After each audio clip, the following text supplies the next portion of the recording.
Welcome to Fantasy Audiobook, Fairy Tale. Start to capture the Fairy Queen Erza.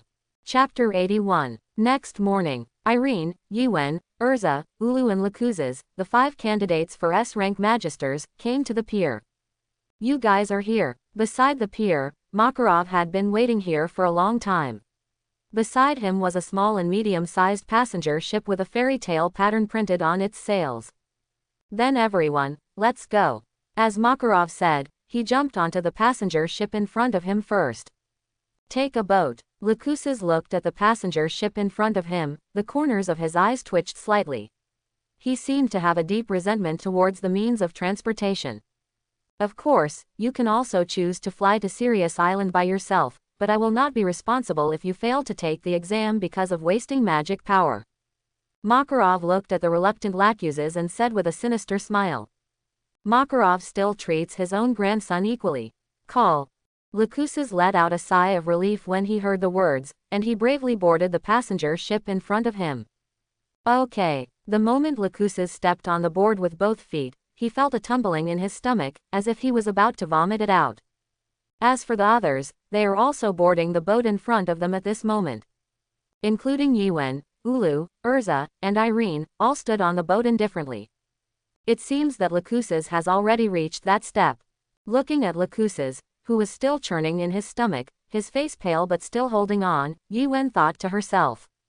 Interesting. Similarly, Lacuzes' abnormality caught Irene's attention. Young man, if I guessed correctly, you should be the Dragon Slayer Magister, right? Irene walked up to Lacuzes and asked. Okay. After hearing Irene's words, Lacuzes was taken aback for a moment, then nodded.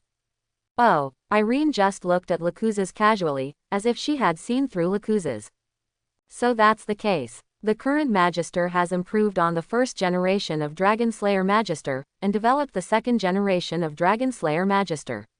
He actually thought of making the dragon's heart into a crystal and implanting it into the magician's body, to drive the dragon-slaying magic. In this case, there is really no need to care about the growth of the dragon seed in the body. After Irene looked Lacuzes up and down, she lamented the advancement of technology 400 years later and the whimsy of modern magisters. If this kind of technology existed in their time, it might not be possible. There will be so many Dragon Slayer Magisters with abnormal bodies, and she doesn't need to be forced to become a dragon. Lacuzes could feel Irene's gaze constantly looking him up and down, and drops of cold sweat kept breaking out on his forehead. Although Lacuzes has never been in contact with Irene, he also knows that Irene is the mother of Egwene and Erza. Originally, Lacuzes thought that Irene was just an ordinary person.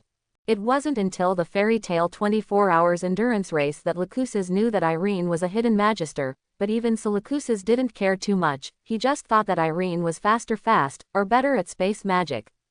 Lacuzes once faced magic that could use teleportation. Although it was indeed difficult, it was not invincible. Until today, it was only after Lacuzes faced Irene that he felt how terrifying Irene was. The other party's lavender eyes seemed to be able to see through everything, just a single meeting seemed to see all the secrets in him.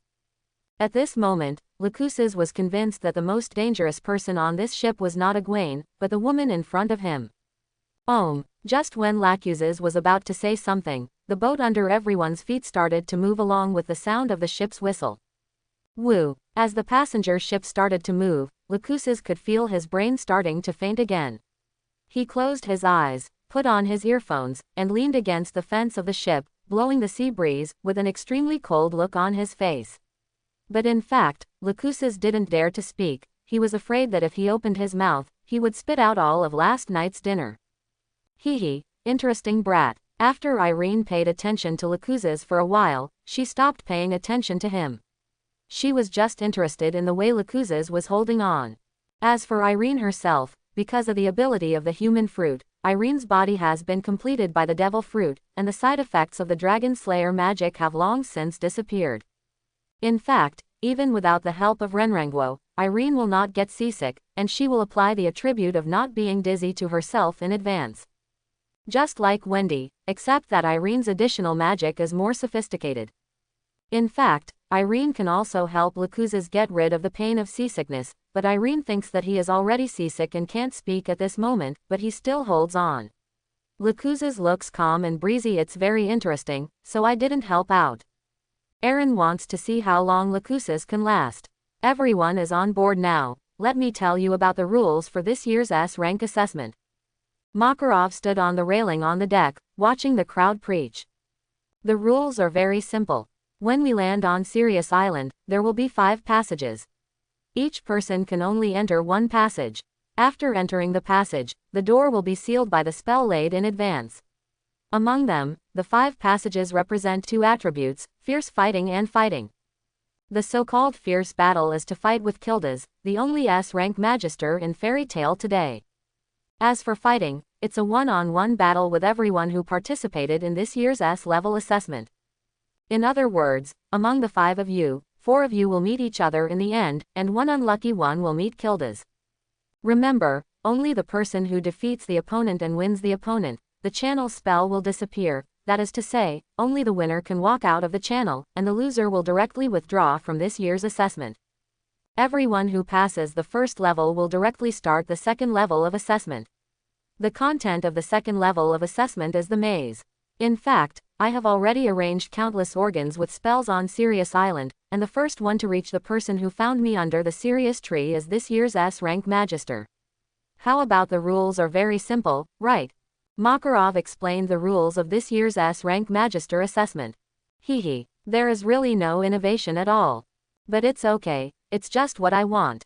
Yuen smiled after listening to Makarov's rules. He had already figured out how to deal with Makarov and Gildas. Makarov actually said that an unlucky guy would meet Gildas. This sentence is wrong. It should be said that there will be an unlucky person who will meet Irene. To be honest, Yuen couldn't wait to see the expressions of Makarov and Gildas after the first stage of the S-level magister assessment. It will be wonderful. Everyone, I don't know if you understand. At this time, Makarov didn't know what was waiting for him in the future, and he looked at the crowd excitedly and asked. I have doubts. At this moment, Egwene stretched out her hand and asked Makarov. Oh, you ask. Makarov saw a few drops of cold sweat on the forehead of Yuen who raised her hand, and he felt an ominous premonition in his heart, always feeling that Yuen was going to do something. What if 2 people pass through a door at the same time? Egwene looked at Makarov and asked this question.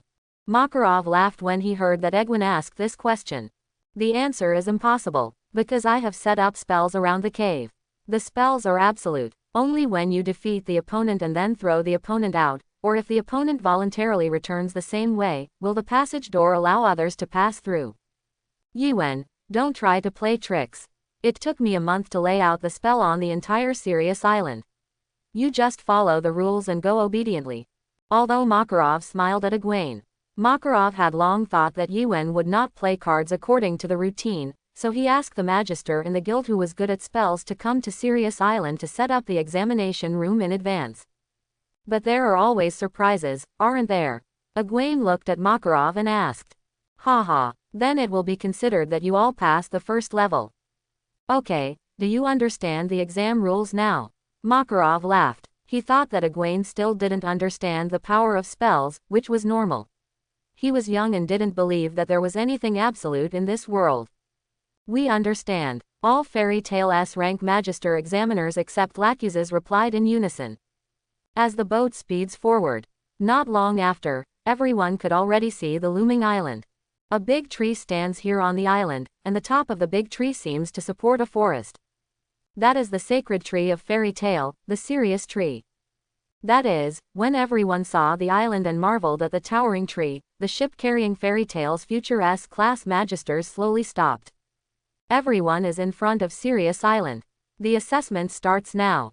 Makarov looked in front of him. There was still a distance to Sirius Island. The transparent water waves turned around and smiled at everyone. Now the assessment begins. Because the boat had just stopped, Lacuzes hadn't recovered from his dizziness yet. Additional, moving, additional stun. The moment Makarov announced the start of the assessment, Yuen cast 2 additional spells on the boat below her in succession. Pa-ta! Immediately, Lacuzes, Erza, and Ulu fainted to the ground, among which Lacuzes was the most dizzy. Forehead. Even Makarov felt that his eyes were dim, and he seemed to be unable to stand up. Yuen, this brat, is she already this strong? Makarov resisted the urge to feel nauseous, and looked at Egwene and thought to himself. Everyone, you should be stunned here for 5 minutes. After Yuen finished speaking, she directly used the anti-gravity force to fly towards Sirius Island with Irene and Erza. Egwene. Lucusus half closed his eyes. He looked at Yuen, who was getting further and further away, and roared in his heart. On the other side, at the moment when Lucusus scolded Yuen in his heart, Yuen had brought Irene and Erza to Sirius Island. So brother, you brought us here for a reason, right? Erza stood on the soft sand, looked at Yuen and asked. Certainly. In order not to let the 3 of us fight each other, we have to plan our path in advance. Yuen looked at Irene and Erza and smiled slightly. Oh, makes sense. Irene held a small basket in her hand, which contained bread, milk, and some picnic tools. If some of us are eliminated early, we won't be able to have a picnic together. Irene's main purpose is to come to Sirius Island for a picnic, and the second is the Fairy Tale S-level Magister assessment. Yes, for Irene, this S-level Magister assessment that Yuen and others had prepared for a long time was just a way to participate in the assessment during the picnic. As for whether she could pass the assessment, she didn't care at all, because for Irene, she didn't need any title or certification to prove her strength. Irene came here because she heard that both Alusha and Yuen would come. For Irene, it was too boring to be alone at home, even with Ilya and the others. Actually, I still want a fair and just assessment. Erza felt a little regretful. What she wanted was a fair exam. For Erza, even if she unfortunately meets Egwene, Irene, or Gildas during the assessment, Erza will not have any complaints. She will do her best and fight hard. This is a fair and just assessment. Egwene smiled and watched Erza preaching. That's right. Irene agreed with Yuen's words, and also smiled slightly at Erza. Forehead. After hearing what her elder brother and mother said, Erza expressed that she had no objections. So, according to my opinion, in order to prevent the 3 of us from meeting each other, it is safest for Irene, who is the strongest of all, to choose this passage. Yuen's knowledge was full at this moment, and Yuen's terrifying knowledge scanned the entire island in an instant, and finally chose the way forward for Irene. Here, so that's the case, is it that brat with short brown red hair? Irene looked at the passage that Yuen was pointing at. Her lavender eyes flashed a red light, and a bright cross appeared in Irene's eyes. In just an instant, Irene could clearly see what was waiting for her in the passage. Who is it? That's right. The corners of Yuen's mouth raised slightly. The path Yuen chose for Irene was nothing but the only path of fierce fighting. In other words, the enemy Irene is facing is Gildas, the only active S-rank Magister in the Fairy Tale Guild. If other people are facing Gildas, even Makarov, the current president of Fairy Tale, and Uru, who has won the title of the Holy 10 Magisters, will go all out and be serious. Gildas has almost no chance of winning. Gildas is really powerful. He is nothing short of a monster. Its true strength is stronger than everyone imagined in Fairy Tale.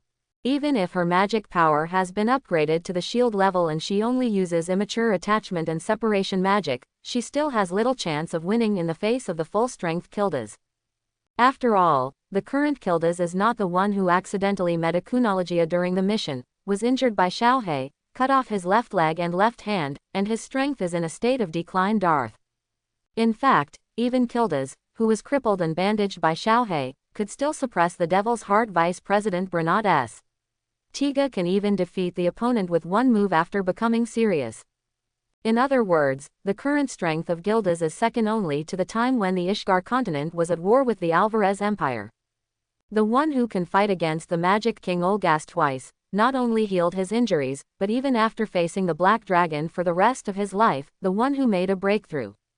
Under the current situation, even in the entire continent of Ishgar, there are not many Magisters who can defeat Gildas. But it just so happened that one of the few Magisters who could defeat Gildas just happened to take part in this assessment. That is Irene Bersarion, who is also known as the double wall of the Empire with the Magic King Olgast. Gildas at his peak was only able to fight the Magic King Olgast a few times, and was suppressed almost the whole time. That was the most embarrassing time for Gildas other than encountering the Black Dragon. But Irene is different. Irene is a magister of the same level as the magic king Olgast. She is a magister who can wrestle arms with Olgast.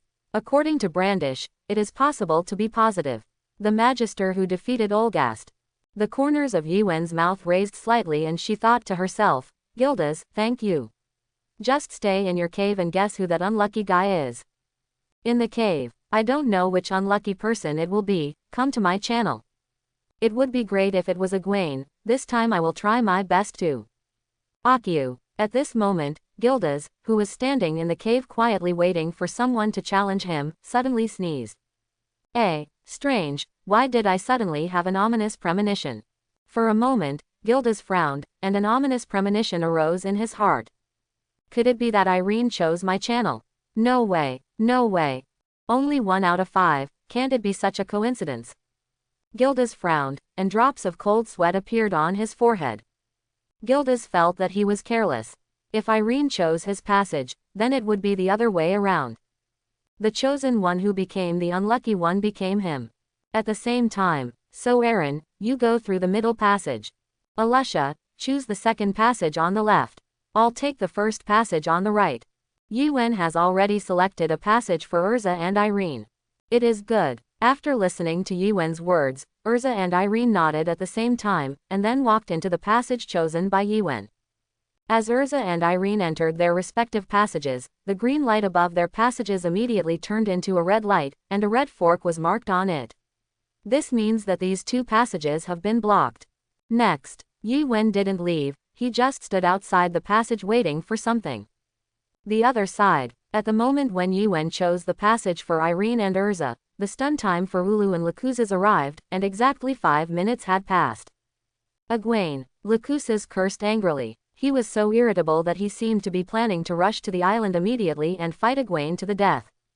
I'm sorry Lacuzes, you'd better wait another 5 minutes. However, the moment Lacuzes jumped up from the deck and was about to use his lightning magic power to fly to the island, his body, including the sea below him, was immediately frozen by Uru's ice. Before Lacuzes finished speaking, Ulu smiled apologetically at him, and then jumped onto the sea, and the entire sea was frozen by Ulu in an instant. In this way, Ulu made a road to Sirius Island out of ice. With Ulu gone, finally only the world where Rakuses was wounded was born. About 6 or 7 minutes had passed since Yuen and the others landed on the island. So boring. I really hope it's a beautiful lady who will come to me for the assessment soon. But Erza is too young. I'm not interested in this kind of stinky brat who only has a runny nose. Irene's words are too fierce. Sure enough, it would be great if Ulu came to me to participate in the assessment. By the way, why did I agree to the president to come here as an examiner? I really want to go back to the town and drink beer. Gildas stood alone in the dark cave, talking to himself. His listless eyes showed how bored he was at the moment. Ding! At the moment when Gildas was extremely troubled, the mechanism in the cave seemed to be triggered. Accompanied by a light sound, the entire cave was lit up with a golden light. Oh, ho ho! Someone is coming! Someone is coming! Let me see who is here. As an examiner, Gildas watched with great interest the magister who was about to take part in the assessment. He wanted to end this boring exam immediately, and then go back to the town of Magnolia to have a good drink. Accompanied by the gradually brightening lights, the first thing Gildas saw was a pair of slender long legs. It's a woman's leg. The moment Gildas looked at the legs, his expression brightened. Immediately afterwards, as the lights became brighter and brighter, the entire figure of the woman appeared in Gildas' eyes. That beautiful figure, that tall and plump figure, and that long crimson hair like red silk. Wait, long crimson hair. Cold sweat broke out on Gildas' forehead instantly. When Gildas saw the woman's long crimson hair hanging down to her waist, his heart thumped. Plop! It jumped up quickly. Of course, it wasn't because Gildas was too excited to see a woman's beautiful long hair. It's because of fear that the heart beats wildly. Alusha, Erza, I bet the person must be Erza. Gildas prayed silently in his heart. To be honest, this was the first time Gildas believed in gods. He swore that as long as it wasn't Irene, he would build a temple for the great god whose name he didn't know his name when he returned home, and pay homage to it. No, I still have a chance of winning. Gildas hypnotized himself. It is known that there are two people with long crimson hair, one is Irene, and the other is Erza. Although the figure of the woman in front of him is obviously not Erza, but Gildas still refuses to give up. He even hoped that it was Egwene who was wearing a wig to deliberately scare him. No way. It wasn't until the beautiful woman showed her full figure that Gildas' pupils shrank slightly, and he gave up praying. Because praying has no meaning anymore. Sure enough, believing in God is nonsense. Although there really is a God in this world. Your luck is really bad, Gildas. Holding the staff in her hand, Irene smiled slightly at Gildas, who was sweating wildly in the cave. Irene's smile is touching. At least Gildas's heart is moving slightly. Well, he was almost scared out of his wits by Irene's smile. My luck is really bad. This reminds me of when I participated in the S-level Magister assessment. It was the same at that time. Among the several passages, I immediately picked the most difficult one, and directly met President Makarov. Thinking about it carefully, I seem to have been unlucky since then. Gildas looked at Irene and smiled bitterly. For a moment, they didn't know whether Gildas was the examiner for Fairy Tale's S-Class Magister assessment, or Irene was the examiner for Fairy Tale's S-Class Magister. However, even with my bad luck, I still became the only active S-rank mage in Fairy Tale. Irene, do you know why? The answer is very simple, because I have the strength of S-level. Gildas didn't wait for Irene's answer, so he told Irene the answer. So, Irene looked at Gildas and asked with a smile. So, there was a flash of light in Gildas' eyes, and the magic power in his body was stirring. So I surrender. Immediately afterwards, Gildas smiled smartly, and took out a small white flag from under the cloak. Okay. Irene stared blankly at Gildas, who directly announced his surrender. She had no idea that Gildas would directly choose to surrender. This is an exam, I'm the examiner, there's no need to fight. As long as I think you pass, you'll pass. Gildas idly watched Irene preach. Yes, this was just an exam, and he, Gildas, didn't need to fight an unwinnable fight for an exam, so why bother to beat him up? He is not shaking em. Besides, he already knows Irene's strength very well. Maybe the whole of Ishgard, no, maybe there is no magister stronger than Irene in the whole world, right? Gildas looked at Irene and thought so. Yes, but I really want to beat you. Tell me, how can I do this? Irene smiled slightly at Gildas, and said the most ruthless words in the most gentle tone. Okay. After hearing Irene's words, Gildas felt a sense of crisis instantly, and the roots of his hair stood on end. That Irene, I mean Senior Irene. No need, really no need, it's just an exam, why bother? Gildas kept waving his hands towards Irene while laughing nervously. After all, this is an exam. Why don't you have a few tricks with the examiner? In this case, it is too unfair to other people who take the test. Irene is still smiling. Irene has always been a fair person. No, no, no. Don't you think this is too unfair and cruel to me? Gildas kept shaking his head, joking. This group of brats took the exam to obtain the S-level Magister certification. He participated in the S-level assessment purely to help the guild, and it's okay to beat others. There's no bullshit, and you're still being beaten, so where's the reasoning? I heard it. You said I was too fierce, too violent. Irene looked at Gildas, who was shaking his head again, and smiled. Haha, so you heard it all. Hearing this, Gildas looked up at the ceiling and smiled lightly. He finally understood the reason why Irene was targeting him so much. He broke out in a cold sweat instantly, and at the same time thought to himself, aren't I going to die now? Senior Irene, I was joking. You don't have to take it seriously. Besides, aren't you currently in the assessment of an S-level Magister? If you hurry out now, you, as the number one, will definitely be able to successfully obtain the S-level Magister certification. If you spend it with me, the loss outweighs the gain. Gildas trembled slightly. He kept explaining, trying to make a last-ditch attempt to persuade Irene. If this scene of Gildas is seen by others in Fairy Tale, their jaws will drop in shock. You must know that Gildas is a representative of maturity and stability, and is also recognized as the strongest Magister in Fairy Tale. The other Magisters of Fairy Tale never thought that Gildas, whom they always thought to be invincible, would show a look of panic. But the current Gildas looks like he kept apologizing when the later Natsu annoyed Erza. It's useless to talk too much. Besides, who said it would take long? Gildas, are you overestimating yourself? I remember that it's only been a few months since you were beaten up by me last time, right? You didn't hit me with a single move last time. Or, in just a few months, you already think that you have grown to the point where you can last in my hands for a long time. Don't get too carried away. Brat. As Irene said, a sneer appeared on her face, and then she waved the staff in her hand. Gildas looked numb at Irene, who was waving the staff. Boom. Accompanied by a roar, it seemed that the entire Sirius island was shaking. It seems that there has been a fight over there. Yuen smiled slightly as she felt the vibration of the island, and then looked at Ulu, who had just landed. Igwen, what are you still doing here? Why don't you enter the tunnel?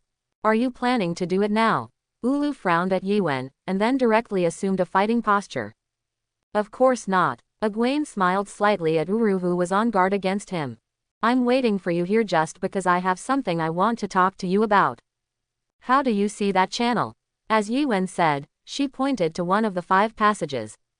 Okay, Ulu frowned. She was thinking about whether to listen to Yuen's opinion.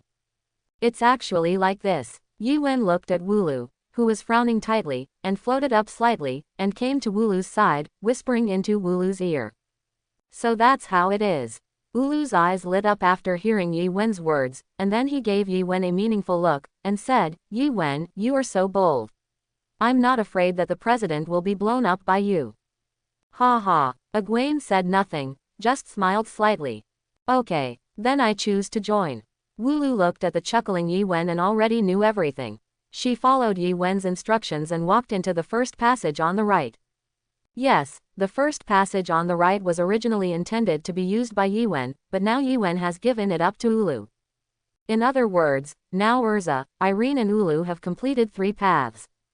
In addition to Irene, who has already met Gildas, Yuen and Lacuzes will definitely meet one of Erza and Ulu in their choice. Then next, Yuen chose the leftmost passage. In an instant, among the 5 channels, the first one on the left, the second one on the left, the one in the middle, and the one on the far right were all selected, leaving only the second one on the right still open. Hateful. Just after Yuen and Uru all entered the channel, Lacuzes, who was wet from head to toe, swam out of the sea.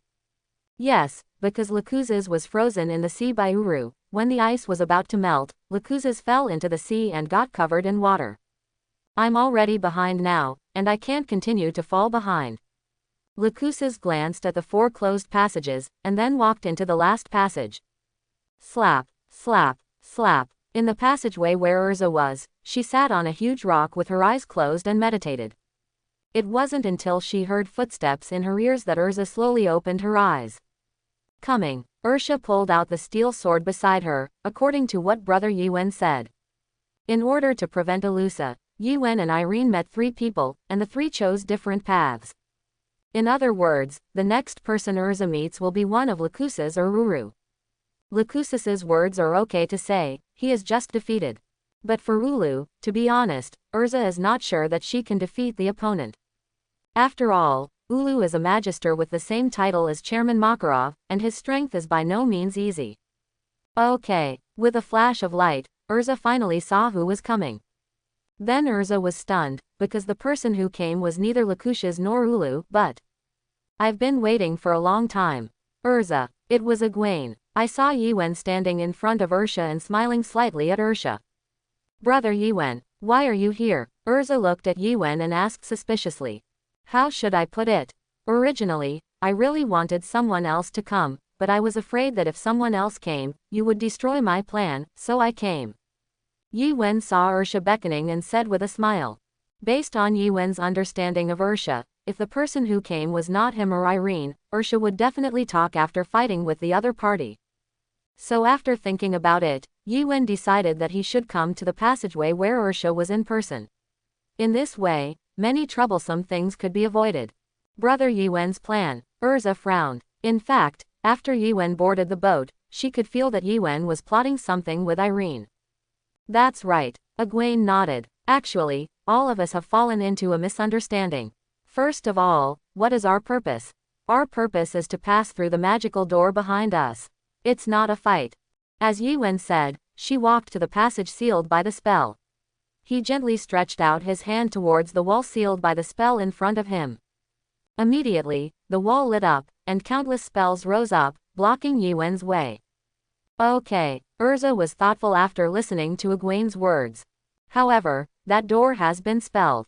The president said that only one person is defeated, and the door behind us will be opened after returning the same way. And the president said that the spell is absolute, that is to say if we want to pass, we can only defeat each other. Erza thought for a while, watching Egwene preach. The spell is the most special kind of magic in the magic world, and it belongs to a kind of word magic. Spell magic is very cumbersome and takes a lot of time to work effectively. If it's an encounter, it's very bad for people who use magic spells. Because in general encounters, there is no time to write down the spells for those who use spell magic, but once the spell magician writes down the spells, the person who wins the spells must absolutely obey the conditions attached to the spells. That's why there is a saying in the mainland that spells are absolute. But it's not. Spells can be cleared by humans. Because 99% of the spells in this world are written using magic barrier particles, that is to say, as long as the magic barrier particles that make up the spell are eliminated, the spell will be solved automatically. So Yuen thanked Val Excite in the 12 Shields of the Guardians for researching a method to break all magic formulas in the world by eliminating the particles of magic barriers. Now that there is a method, what troubles Yuen now is where to find the magic barrier particle eliminator. If it was someone else, there would be nothing they could do, but this didn't bother Yuen, because Yuen happened to have the magic of destroying magic that could eliminate the ability of magic particles.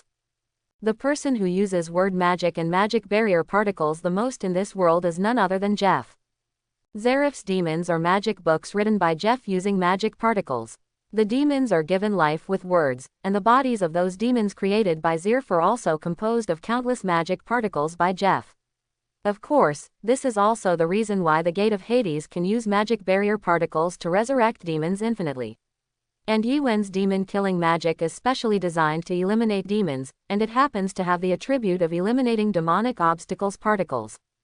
Yuen can use the additional magic to directly add the attributes of the particles that eliminate evil and eliminate magic barriers to these spells, just like Val Iked, opening a hole in the absolute spells.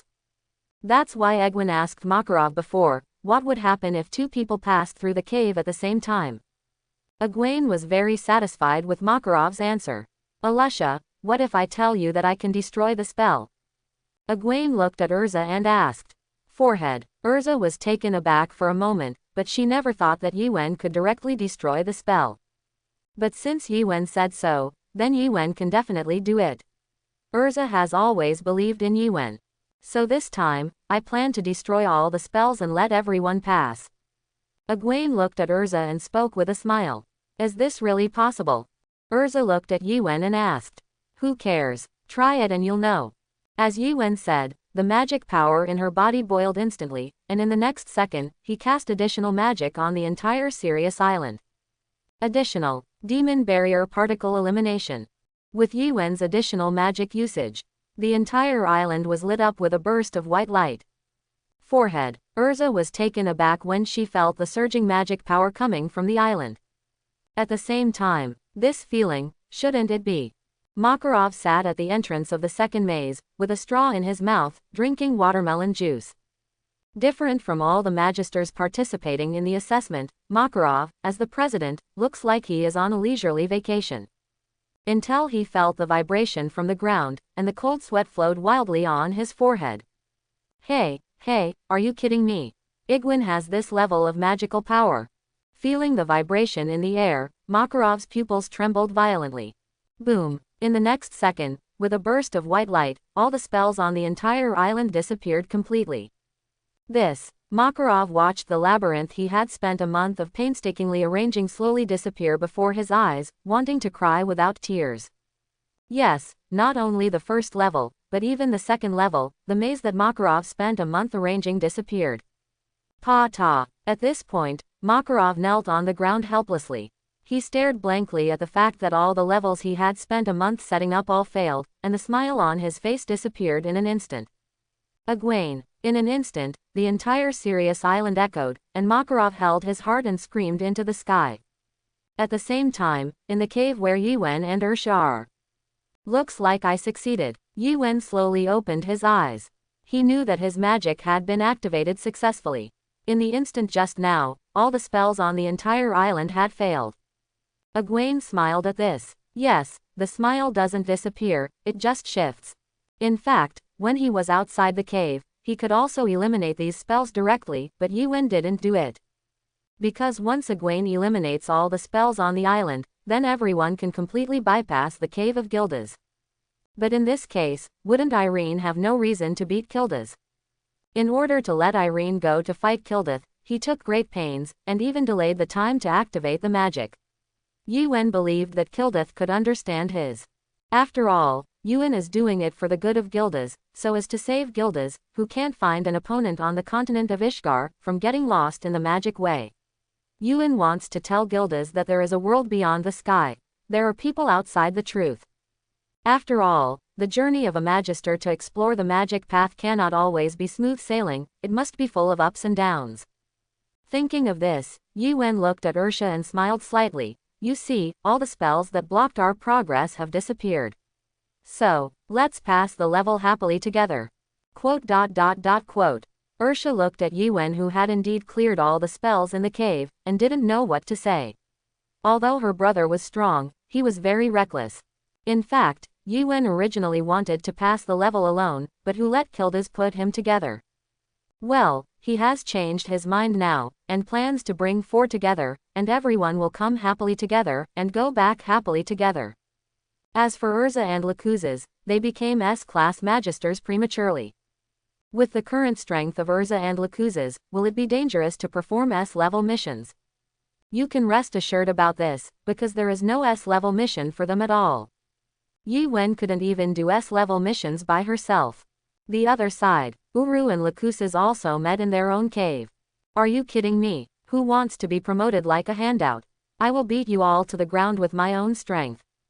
After hearing Ulu's words, Lacuzes shouted angrily, and his body turned into lightning and rushed towards Ulu. Hey, can't you be a little more obedient? You fool.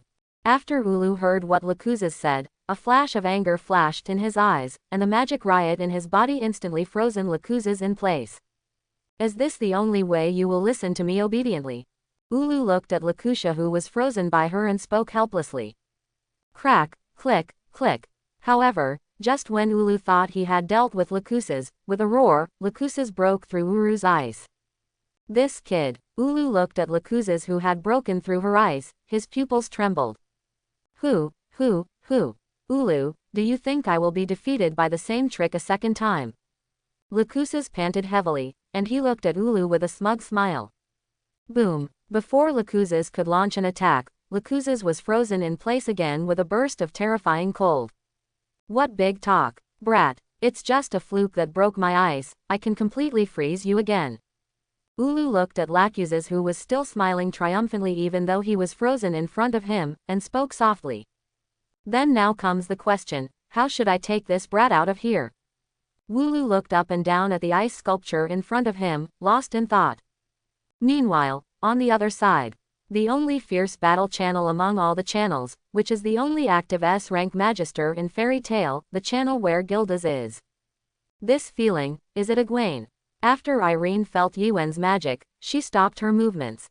I saw Irene standing in front of Gildas holding a staff as tall as a person, whispering softly. Who? On the other side, Gildas, who was standing opposite Irene, gasped heavily.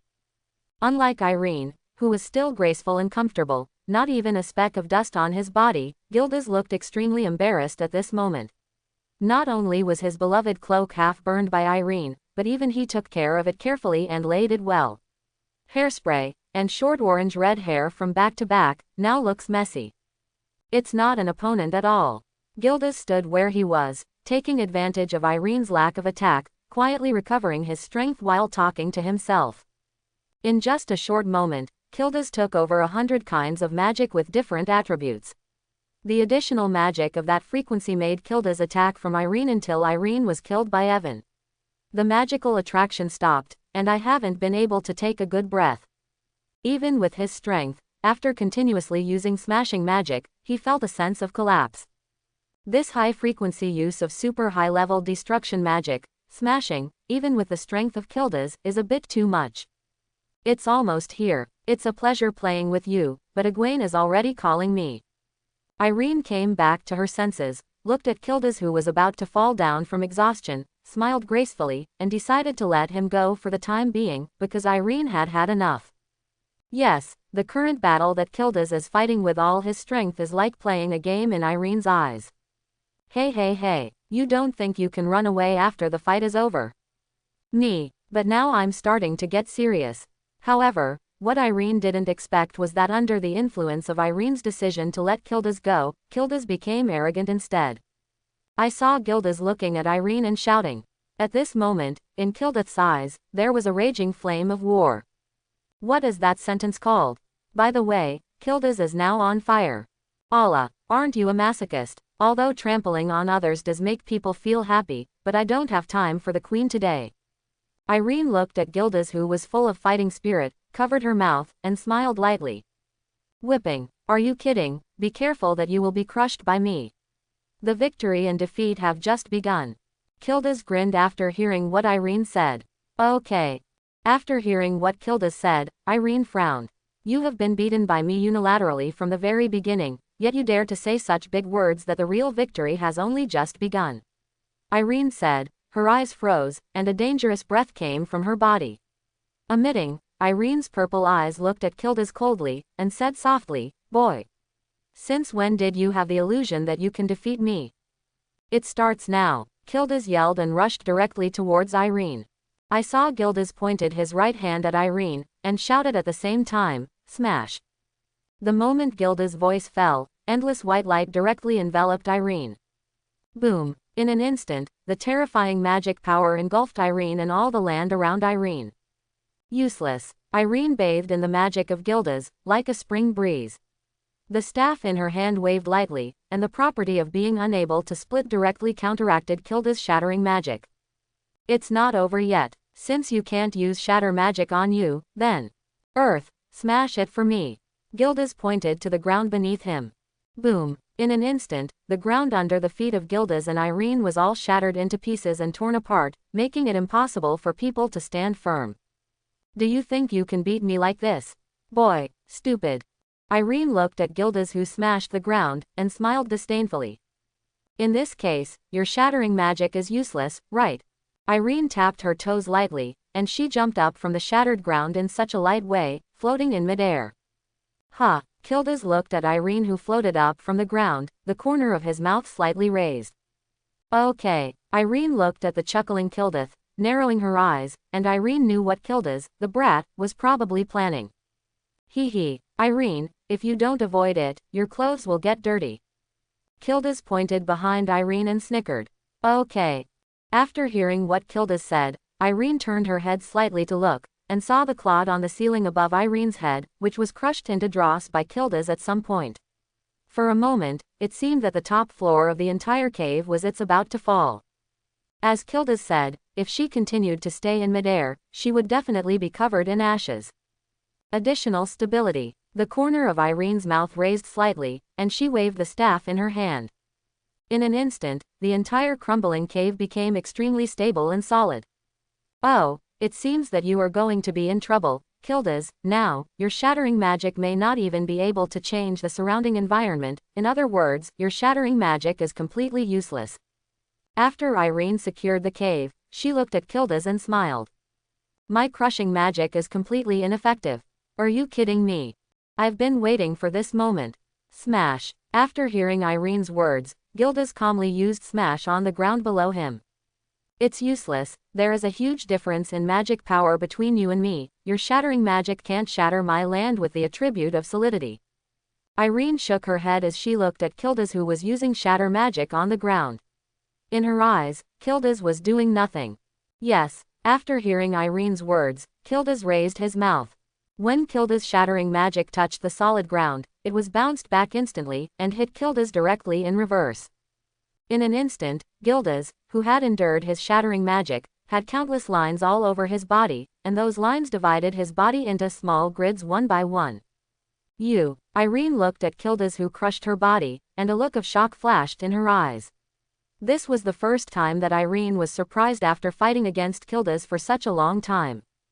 Since my shattering, whether it is good for you or the surrounding environment, is all invalid, then I can use it on myself. Irene, you won't give me a strong buff, will you? Gildas looked at Irene and smiled, and instantly accompanied by a burst of white light, his body was torn apart, turning into a very cute version of little Gildas. In a hurry, these little Gildas then smashed the airwaves generated by the magic and flew around Irene. Surround Irene. Look at the move. Smash. Countless little Gildas jumped up at the same time, and attacked Irene. Forehead. Irene looked at the little Gildas who surrounded her, and her scalp felt numb, and she suddenly felt dense phobia. Hey, something appeared in front of us, blocking our way. I don't know, I can't see it at all. Is it a barrier? When was it attached? However, when these little Gildas were about to get close to Irene, they hit an invisible and transparent barrier one after another. Zzz. What? In the next second, the projection screen released lightning strikes towards everyone who touched it, and suddenly, there were bursts of screams in the cave. No, everyone, don't touch this barrier will automatically counterattack. After discovering that the barrier around Irene would automatically counterattack, the group of little Gildas yelled loudly at the little Gildas beside them. Okay, that's enough. This farce can end. You are more disgusting now than when you grew up. Change back for me. Separation and smashing. Irene felt a little nauseous looking at Gildas all over the floor, and used separation magic on Gildas casually, separating the shattering magic that Gildas released on herself. In an instant, countless little Gildas gathered together and turned into a whole, huge Gildas, standing in front of Irene. Huh, this distance. Irene looked at Gildas in front of her and raised her eyebrows. Eileen, you are careless. Gildas looked at Irene who was close at hand, and while the corner of his mouth was slightly raised, he concentrated all his magic power on his left hand. Look at my strongest magic. Irene, I am the only S-rank magister active in Fairy Tale. Breaking evil and showing righteousness one day. Gildas yelled, and cast his strongest magic at Irene who finally managed to close the distance. Okay. Irene watched Gildas' full blow, and subconsciously blocked the staff in front of her body. However, the moment the staff hit Gildas' fist, it immediately shattered. In the next second, a terrifying magic power enveloped Irene. At the same time, the entire Sirius island trembled in front of Gildas' punch. The air, the earth, and the ocean all became extremely viscous in front of this powerful magic power. Boom! Accompanied by a roar, Gildas carried out his magic punch, directly broke through Irene's strong magic, pierced through the ceiling of the entire examination room, turned into a white light, broke through Sirius Island, and flew towards the sky. In the sky. In the end, it fell on the barrier that Yuen had added around the island in advance to isolate the magic power. As this, Gildas. At this moment, Yuen, who had brought Erza outside the cave, saw the punch that broke through the ceiling and shot straight into the sky, as if it was going to blow up the entire island. Her pupils shrank slightly. Irene's place, shouldn't something happen? Yuen frowned. He didn't expect Gildas and Irene to fight to such an extent. Therefore, Yuen was a little worried about Irene. Don't beat Gildas to death. Otherwise, I won't be able to explain to Karna. There was cold sweat streaming down Egwene's forehead. Yes, Egwene was afraid that Irene would confiscate her strength and beat Gildas to death. This time, Egwene was worried about Irene. As for whether Irene will lose, this kind of thing is impossible. Because, for Gildas, Irene has an overwhelming fighting power. At the same time, when the members of Fairy Tale fight against each other, it's not easy to hang on to each other. At the same time, in the examination room where Gildas and Aaron fought. Who? Is there such a big gap in strength between us? Gildas' chest rose and fell, and while panting heavily, he smiled bitterly. I have to say, Gildas, you played well. You can break my staff. In theory, I should actually reward you with a little red flower. At the same time, Irene, who was standing opposite Gildas, stretched out a hand and firmly held Gildas' fist.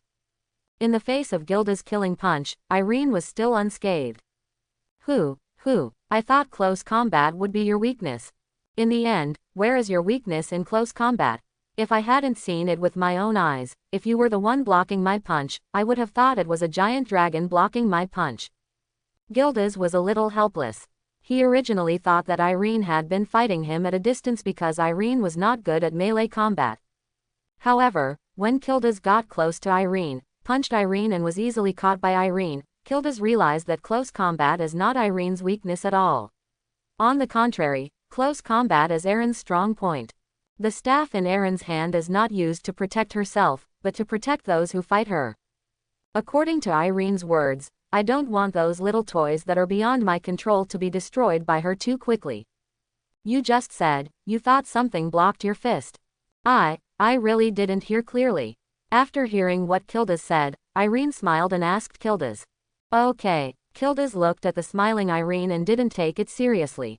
He thought Irene really didn't hear clearly. So Gildas thought for a while, looked at Irene and replied, I said. If I didn't know that the person fighting me was you, I would have thought I was fighting a giant dragon.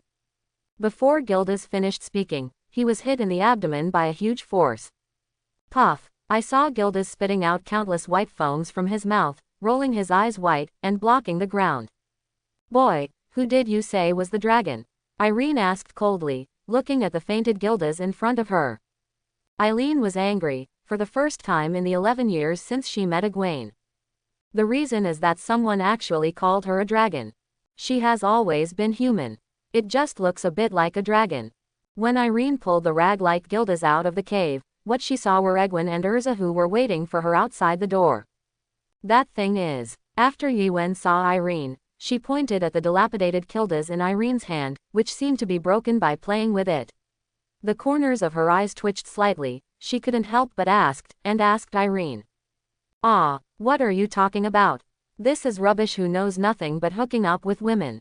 When Yiwen grows up, don't learn from him, otherwise my mother will be sad and didn't educate Yiwen well. After hearing Yiwen's question, Irene gently pulled up Gildas in her hand, and then threw it on the ground like throwing garbage, then smiled at Yiwen and replied. Yiwen looked at the smiling Irene, feeling an inexplicable chill in her heart. Hey, sometimes I really don't like to deal with this kind of garbage, after all, there are too many bacteria on it.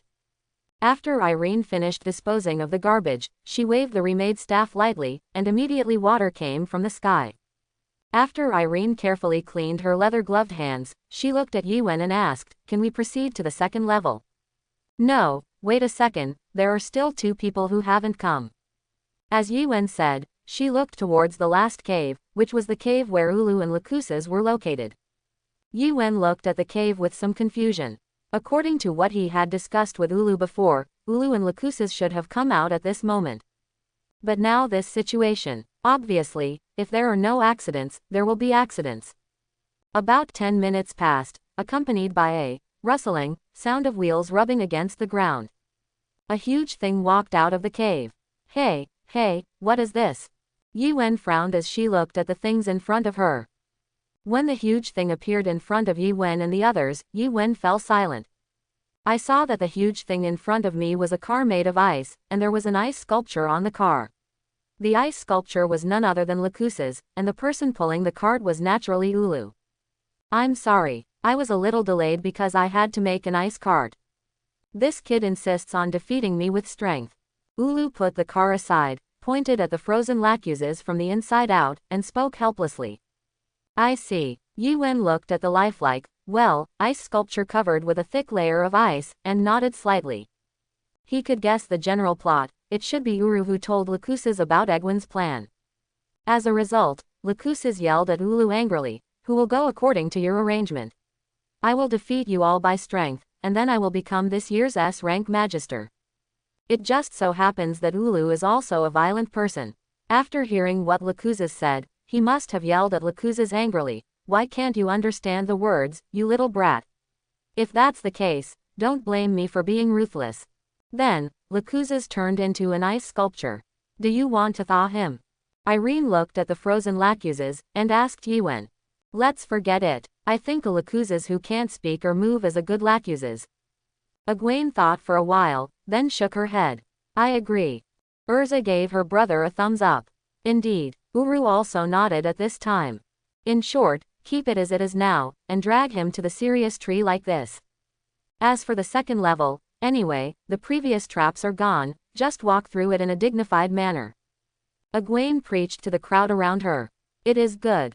Immediately afterwards, Yuen was supported by Erza, Irene and Ulu. The four people pulled the cart and walked up to Makarov together, and then stroked the trunk of the Sirius tree at the same time under Makarov's livid face. President, the assessment is over. Is it time to issue the S-rank title? Hey, what a coincidence. The four of us touched the tree trunk at the same time. It seems that there will be 4 S-rank magisters this year. Yuen looked at Makarov with a livid face, and deliberately smiled. It doesn't count. It doesn't count. Makarov crossed his hands in front of him, indicating that the exams of Yuen and others did not count. Huh, you didn't say that before.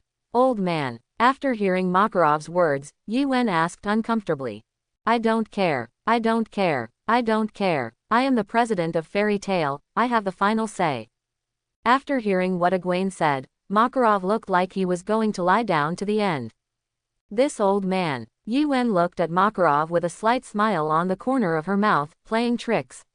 He likes to deal with rascals. How about we just listen to you if you roll around in front of me? Egwene thought for a moment, then smiled at Makarov. Forehead. Erza looked at Yuen, who was sneering, and shivered. She felt that her elder brother looked more and more like her mother Irene. In fact, Alusa didn't notice it herself. In fact, she also has a tendency to shake S. After all, she was raised by Irene. Egwene, you forced me to. After hearing what Egwene said, Makarov looked serious. After all, he is the 10 great magisters and the president of Fairy Tale. Then Makarov rolled in front of Egwene, on the ground in front of him. This. For a moment, Makarov's actions left Egwene speechless. Then President, you have to give someone among us an S-level magister certification, right? After all, this year's S-level assessment can't be passed by everyone, right? Besides, this is obviously a problem with loopholes in your own rules. Yuen watched Makarov, who was already shameless and wanted to stick to Fairy Tale's S-level assessment tradition, preaching helplessly. Ahem, I was wrong before. The rule of the second level is not to go through the maze to the Sirius tree. In fact, the rule of the second level of our S-level magister assessment is to fight. That is to say, the winner of the first level fighting each other, the final winner is this year's S-rank magister. Makarov also fought to the end for the tradition of Fairy Tale. He didn't even want his old face. He coughed slightly at first, and then looked at the crowd with a reddish face while preaching. President, this is what you said. If we are in a competition, if one of us is not careful and uses a little force, what do you think will happen, President? I heard that the tomb of Master Mavis, the founder of our Fairy Tale Guild, is also on Sirius Island. President, you don't want us to be careless and use too much force. The entire Sirius Island and the tomb of the first President Mavis Sama sank into the sea. After listening to Makarov's words, Yuen asked with a smile. Threat. This is a naked threat. Makarov's face was sweating violently after hearing what Yuen said. He could already tell that Yuen was threatening him. But the most frightening thing is that, as Yuen said, if Yuen and the others let go of their hands and feet to fight on Sirius Island, this holy land of the guild will really sink into the sea. At that time, Makarov would really be ashamed to see the second-generation President Precto who had returned from his wanderings. Actually, I misremembered just now. In fact, the assessment of the second level is not a battle, but... Makarov scratched his cheek. Cold sweat was streaming down his forehead, thinking about what to do with the monsters in front of him for the second level. But what? Shouldn't. President, you didn't think about it at all, did you? Yuen looked at the hesitant Makarov, and asked with the corners of her mouth slightly raised. Of course I've thought about it. After hearing what Egwene said, Makarov's expression changed. Although, as Yuen said, regarding the assessment of the second level of Fairy Tale, he really didn't think about what to compare at all. Mainly, who knew that Yuen could really completely destroy the second level of the maze he had designed? That is a labyrinth written with a spell that claims to have an absolute attribute. But although Makarov wasn't ready at all, the content of the second level of the S-level assessment. But this is absolutely unacceptable, it is related to the prestige of the president. Although his fame as Makarov is gone today, even his face was completely wiped out by the rolling just now. Then tell me quickly, everyone's time is precious. Gildas. If you don't go to the hospital, you will die. Yuen glanced at Gildas, who had been thrown on the ice cart to keep fresh, and urged Makarov. Don't talk about Gildas. No one knows Gildas better than me. With his vitality, let alone being beaten like this, even if half of his internal organs are destroyed for a while, he won't be hurt at all, will die. As Gildas' good brother, for many years, Makarov knew very well about Gildas' vitality. Don't change the subject. Seeing that Makarov wanted to take the opportunity to change the subject, Yuen made a timely move and dragged Makarov back, who was about to change the subject. Ahem, I didn't change the subject. Makarov saw that the trick of changing the subject didn't work. Countless beads of sweat overflowed from his forehead, and then, suddenly, he thought of something, and his eyes lit up. Suddenly laughed. That's right. Hee hee. You mentioned the tomb of the first president, right? Speaking of which, it's time to sweep the grave of the first generation. Then the assessment of the second level is to find the tomb of the first president Mavis. Makarov looked at Egwene with his head held high. He knew that Egwene must have never been to Sirius Island. Perhaps Egwene had done her homework and knew that Mavis' tomb was on Sirius Island, but Egwene would definitely not find it easily. President, did you just think of this? Egwene looked at Makarov and asked. Not at all. Hearing this, Makarov turned his head contortedly, not daring to look into Egwene's eyes. How about it, President? How about we make a bet? If we can find Mavis' tomb within 10 minutes, how about you advance all of us? Take it as a small punishment for wasting everyone's time by mistakenly saying the second level of this year's S-level assessment by mistake. This can also be regarded as stabilizing your prestige as the president. Yuen looked at the guilty Makarov in front of him and suddenly thought of something. He smiled and asked Makarov softly. This. After hearing what Egwene said, Makarov looked a little hesitant. President, what do you think? None of us have seen the tomb of the first president Mavis. Sirius Island is so big, you can never find it in 10 minutes. Besides, according to your previous rules, we should have been promoted as a group, but now because of you, our assessments have all been delayed, so you have to express it. Anyway, in 10 minutes, everyone couldn't find the tomb, so we just gave each other a step down, and everyone was evened out. Yuen looked at the hesitant Makarov, smiled slightly, and approached the little old man to discuss. This is good. After listening to Egwene's words, Makarov thought for a while, and then directly agreed with Egwene's words. Because in Makarov's view, what Egwene said made sense. You must know that the environment on Sirius Island is intricate and complicated. Even if you fly from the sky to observe the island, it will take more than several hours to find Mavis' tomb. Now Yuen actually said that it is absolutely impossible to find Mavis' tomb within 10 minutes, Yuen. So if Yuen said that all the members would be promoted after finding the tomb in 10 minutes, it could be regarded as giving Makarov a step down. After all, according to the rules originally set by Makarov, the 4 people in front of him would have to advance, and it was Makarov who made them fail to advance.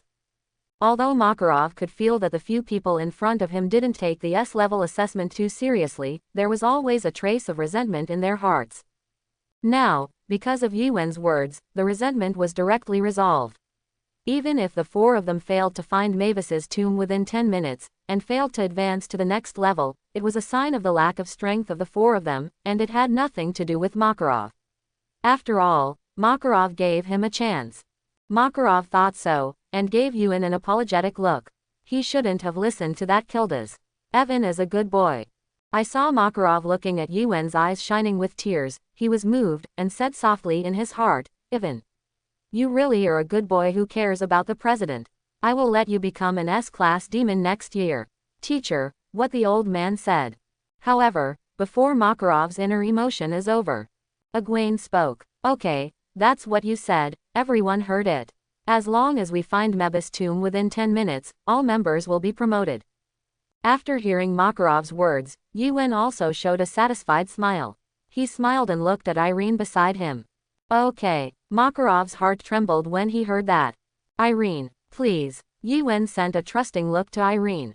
Simple. Irene smiled slightly at Egwene, and then opened her eyes wide. This is. Makarov suddenly had a bad premonition. Exploring eyes. As Irene whispered softly, in the next second, something shocking happened. In the sky of Sirius Island, an island-sized eye suddenly appeared. Immediately afterwards, the eyes slowly opened, revealing a lavender pupil with a cross metal.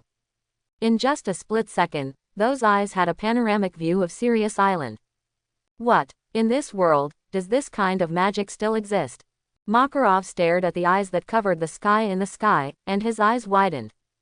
President, you have to know that there is a sky beyond the sky, and there are people beyond people.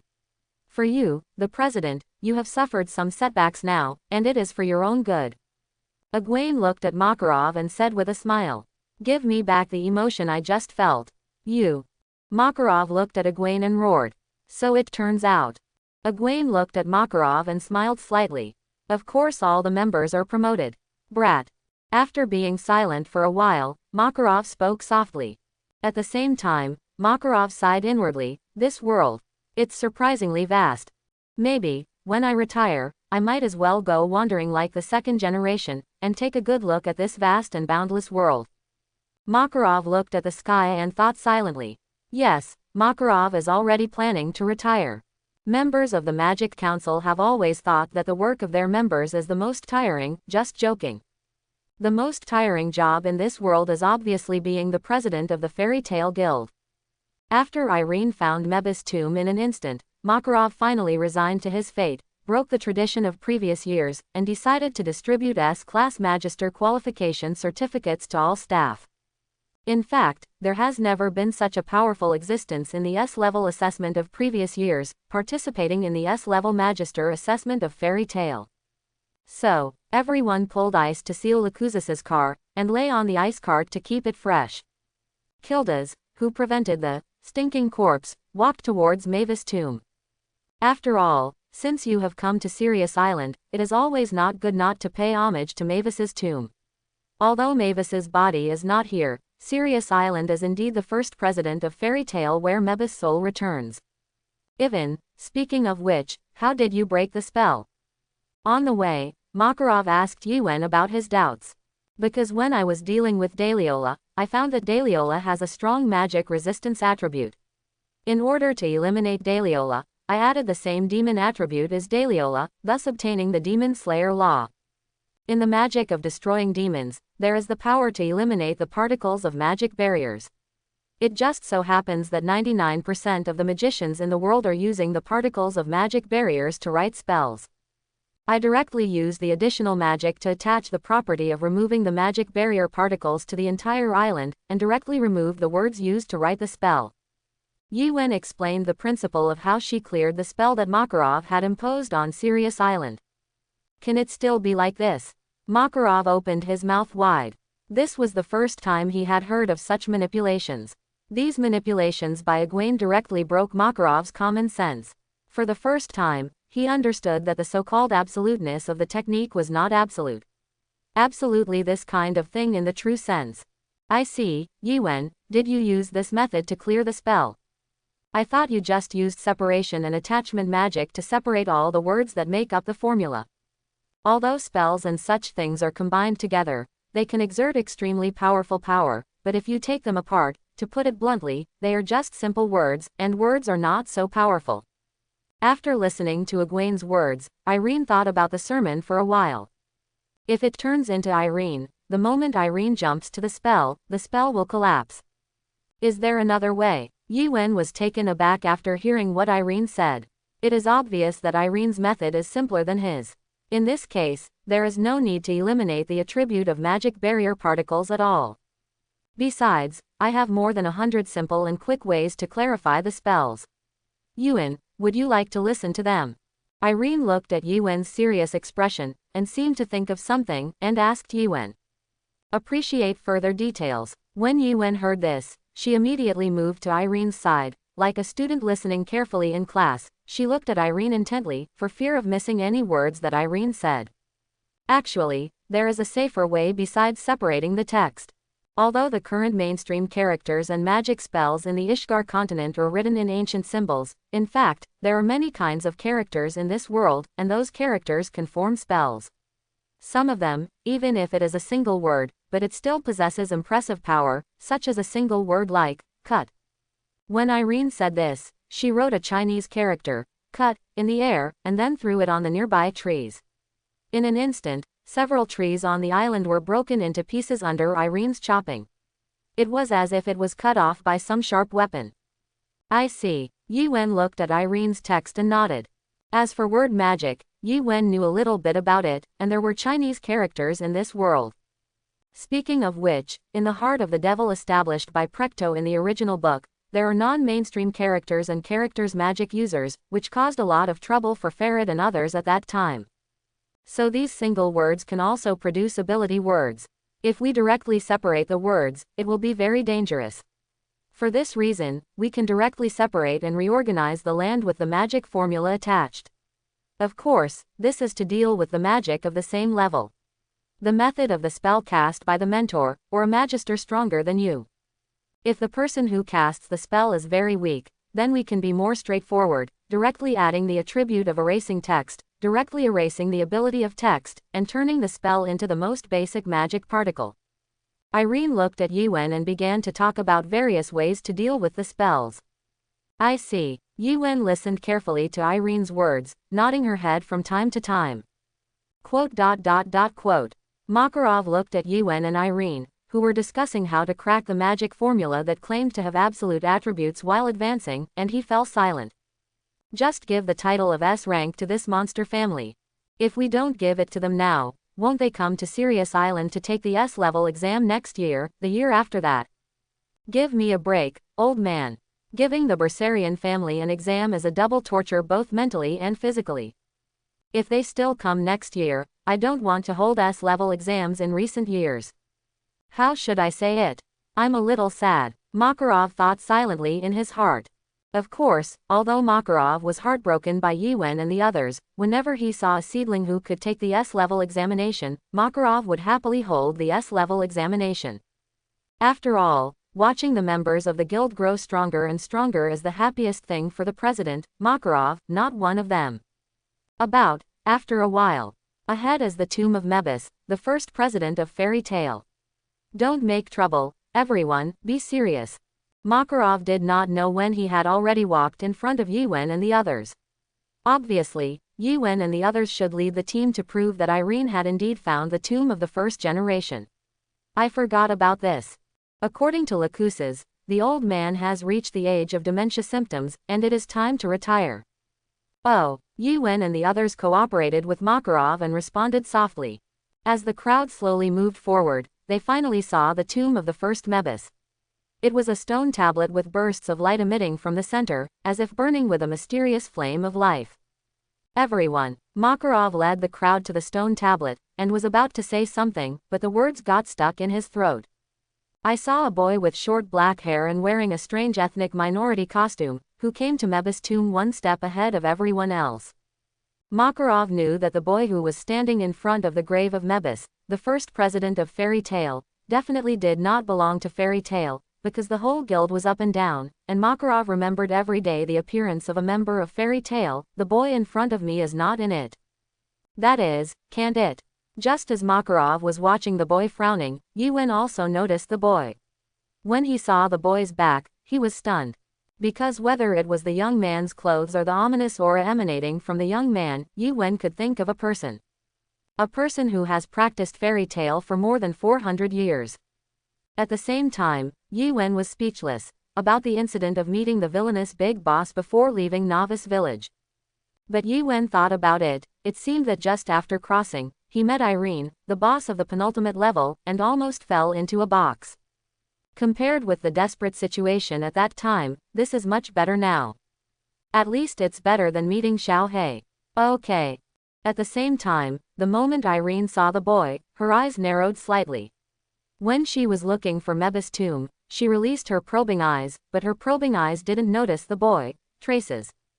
Although Irene only roughly observed the forest, the purpose was to find relatively large objects, but even so, the fact that the boy was able to escape Irene's probing eyes was enough to show that he was extraordinary. After all, it's not just a cat or a dog, they all have the power to escape Irene's probing eyes. Even Irene in human form is far weaker than Irene in dragon form, and after eating Yuan's human fruit, Irene gets a more powerful state. This person is dangerous. Makarov's expression was extremely serious. He could feel the extremely terrifying magic power in the young man's body, that extremely unknown magic power. Makarov knew that the young man in front of him was definitely not a kind person, but an extremely dangerous person. For this reason, he subconsciously stood in front of Egwene, Irene and the others, constantly guarding against the young man in front of him. The young man seemed to have noticed Makarov and the others behind him, and he saw that he was holding a bouquet of wild flowers randomly picked from the roadside, and gently placed it in front of Mavis's grave, then turned around and walked towards Mavis. Makarov and others looked. The black-haired boy, with extremely sad eyes, smiled apologetically at Makarov and the others, and then said, "I didn't expect to meet you here. I just felt that someone was here a few days ago. You were nagging me, feeling a little sad in your heart, so you plan to pay homage to Mavis. Sorry, I have caused you trouble." After the boy finished speaking, he turned and walked towards the forest not far away. "Do not move." Makarov didn't say this to the boy who went there, but to Yuen and the others behind him. Makarov was afraid that Yuen and the others would stop the dangerous boy in front of him. Although the Holy Land is very important in Makarov's heart, the fact that others found the Holy Land of Fairy Tale is also a big deal in Makarov's heart. But in Makarov's eyes, the safety of Fairy Tale members is more important than Fairy Tale Holy Land being invaded. Quote. After Makarov's words fell, Yuen and the others all stopped their movements, silently watching the young man's leaving back. Okay. Just as everyone was injecting silently, the back view of this black-haired boy. The black-haired boy suddenly stopped his pace. No, that thing is coming. The boy's pupils trembled suddenly, and he immediately turned to look at Makarov and the others and said, "Run. Quick, otherwise, it will be too late." The moment the boy's voice fell, a dark aura was released from around the boy. Just such a short moment, the birds in the sky, the flowers in front of Mavis's grave. Even the magic power on the island is filled with dead silence at this moment. That endless life instantly declines. Oops. Looking at the pitch-black aura, Makarov immediately magnified, protecting his members behind him. Of course, this does not mean that Makarov considers himself the strongest among all the people present. He already knew that he was old, whether it was Gildas or later Egwene had surpassed him, let alone the unfathomable Irene. It's just the responsibility of being the president of Fairy Tale, which makes him have to use his own flesh and blood to protect the safety of his family members. Just when Makarov was about to be touched by the dark breath, Irene moved. Append, grow. I saw Irene's fingertips moving slightly, and countless vines grew on the ground in an instant, blocking the dark breath. What the hell is it? Seeing the dark aura continuously devouring the vitality of the vines, Wooloo's heart was shaken. She had never seen such brutal magic, so she couldn't help asking. I'm afraid this is the curse of the Anxalam god in the legend. After all, Irene is a person who has lived for 400 years.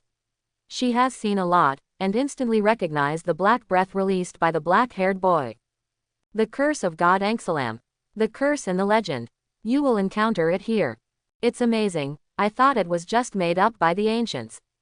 Hearing this, Makarov and Ulu looked at each other, their eyes filled with shock. Apparently they had also heard of this frightening curse, but seeing it is worth seeing. After seeing this curse today, they realized how terrible this first curse from a great god recorded in the history books was. Dark Magister Zeref. Yuen looked at the black-haired boy and muttered to himself. He never thought that he would meet Zeref, who came to pay homage to Mavis for the first time in his S-class Magister assessment. Although, if you insist, Jeff is paying homage to his wife. Are you all right? Just when everyone was shocked by the fact that the legendary curse actually existed, the black-haired boy, that is, Zeref, flew in front of them. Forehead. Looking at the boy in front of them, Makarov and Ulu all put on guard postures. Hee. Sorry to surprise you. Relax. That curse won't come.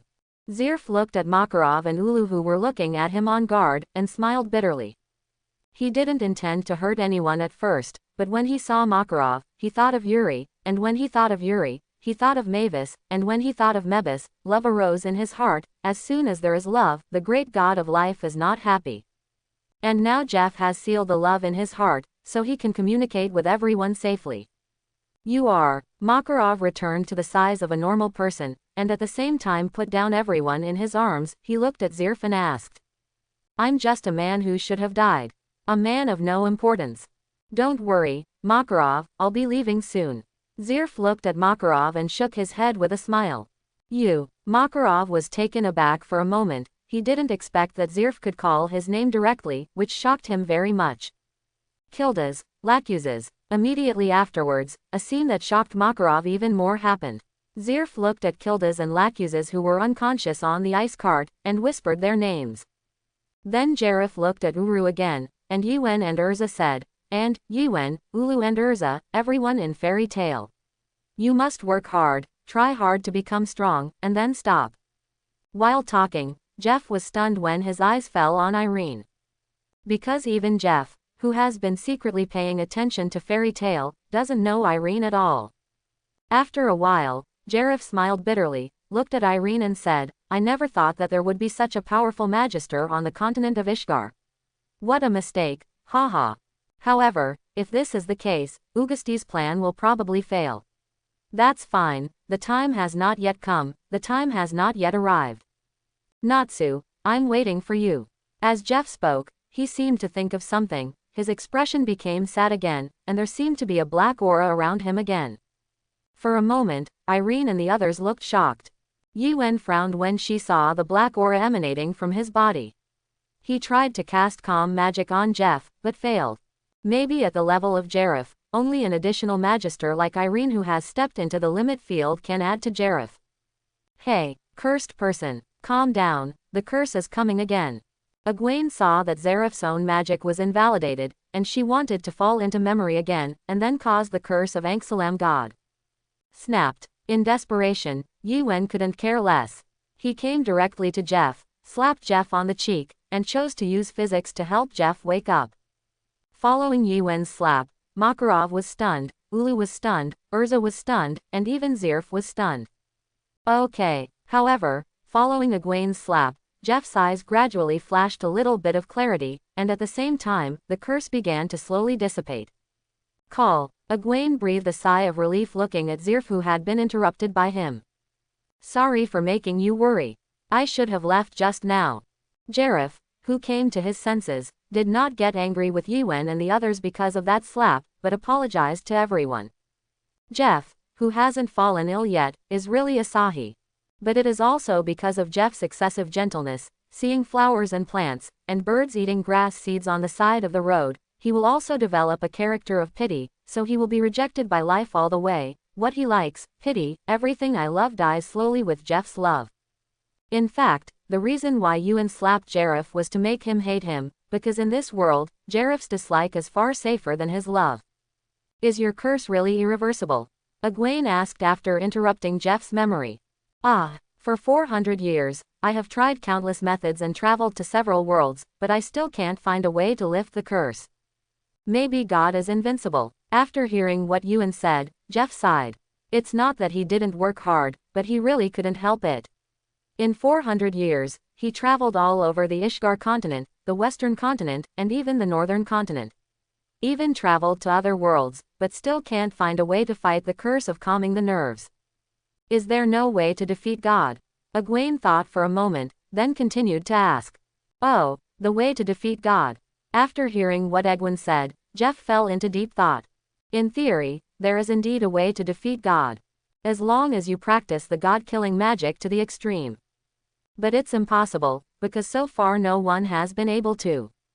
No, since Dragon Slayer magic can be cultivated to the extreme, then God Slayer should also be able to. Jeff began to fall into a state of talking to himself. I feel the power of the magic of destroying demons, could it be that? Quote. Suddenly Jeff thought of something, his eyes lit up with a gloomy light, and he looked towards Egwene, as if he had seen everything about Egwene in an instant.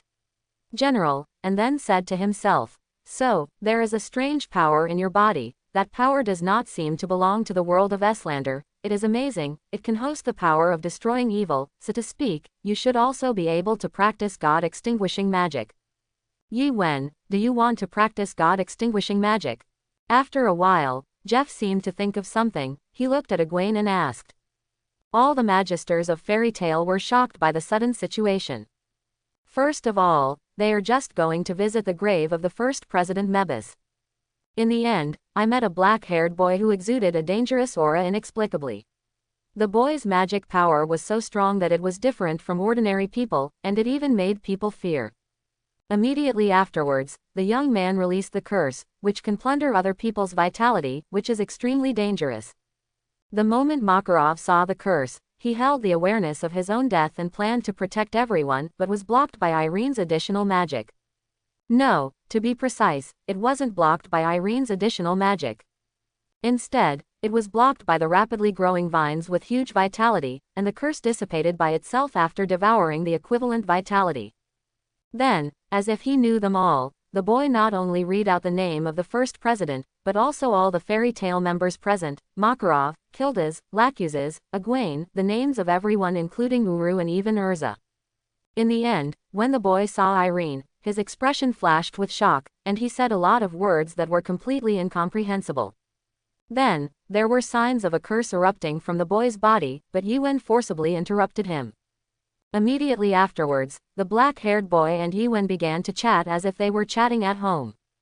At the end of the chat, the black-haired boy suddenly wanted to teach Yuen magic, which made everyone present look confused.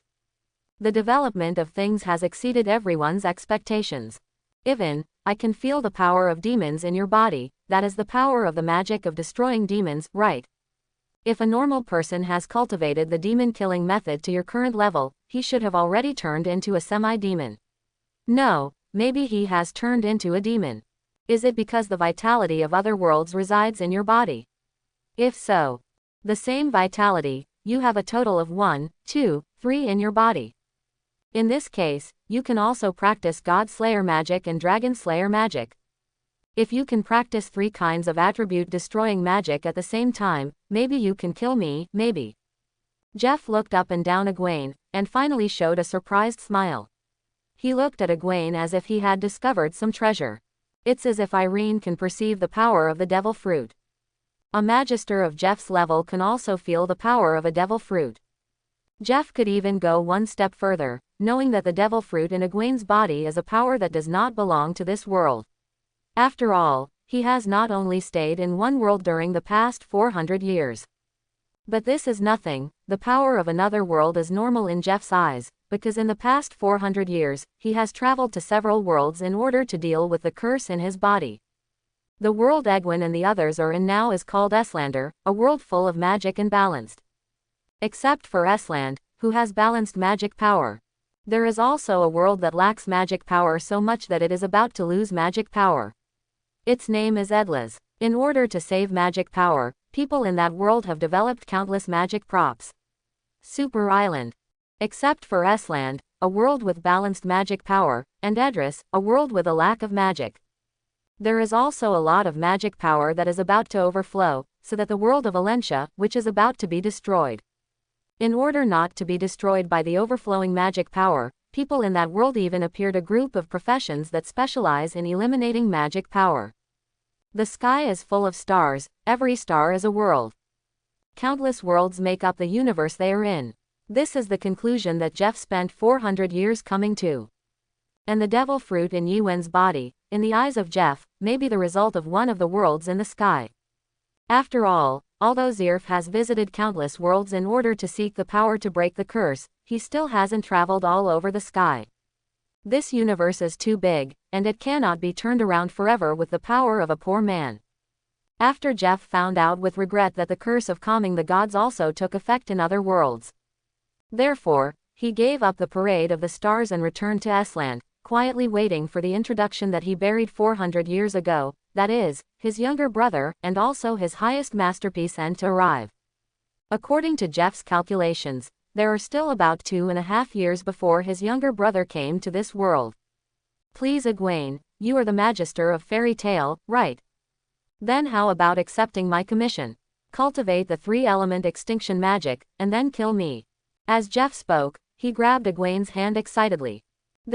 Before Yuen could speak, a system voice sounded in his mind. Sudden mission. Eliminate Zeref. Receive the mission reward, a 10-year mission medal. Reward for completing the mission. a century-old mission medal. This, Jeff is really generous. Listening to the system voice echoing in her mind, Yi-Wen felt emotional. It was the first time he received a task that didn't need to be completed, but he could directly get the reward as long as he accepted the task, and the reward was a 10-year task-level medal. Sure enough, it was because Jeff lived long enough, and he was different from Irene who stayed alone in the forest. Zeref is very active on the mainland, running through almost the entire timeline of Fairy Tale, so the events that are a little bit close to Zeref are all 10-year level, and the moments involving Zeref's own secrets are even more so. It jumped directly to the difficulty of the century-old mission level. Okay, then Yi-Wen didn't think about it, so she planned to agree to Jeff's request directly. Egwene, wait, do you know what will happen if you practice magic that destroys attributes? Just when Egwene was about to agree to Zeref's request, Irene came to Egwene and separated Egwene from Gerf with the staff in her hand. At the same time, she looked at Egwene with serious eyes, asked. Yi-Wen looked at Irene's eyes and became silent. He knew in his heart that Irene was deeply affected by the magic of destroying attributes, but in order to become stronger, Yi-Wen had no choice.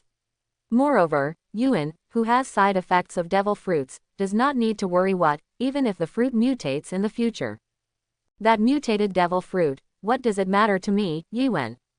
Egwene is just a person who ate a devil fruit. Relax, Irene. I'm ready. Yi-Wen looked at Irene and spoke seriously. Irene and Yi-Wen looked at each other, and after a while, they sighed helplessly. I see, you have your own opinions since you were a child.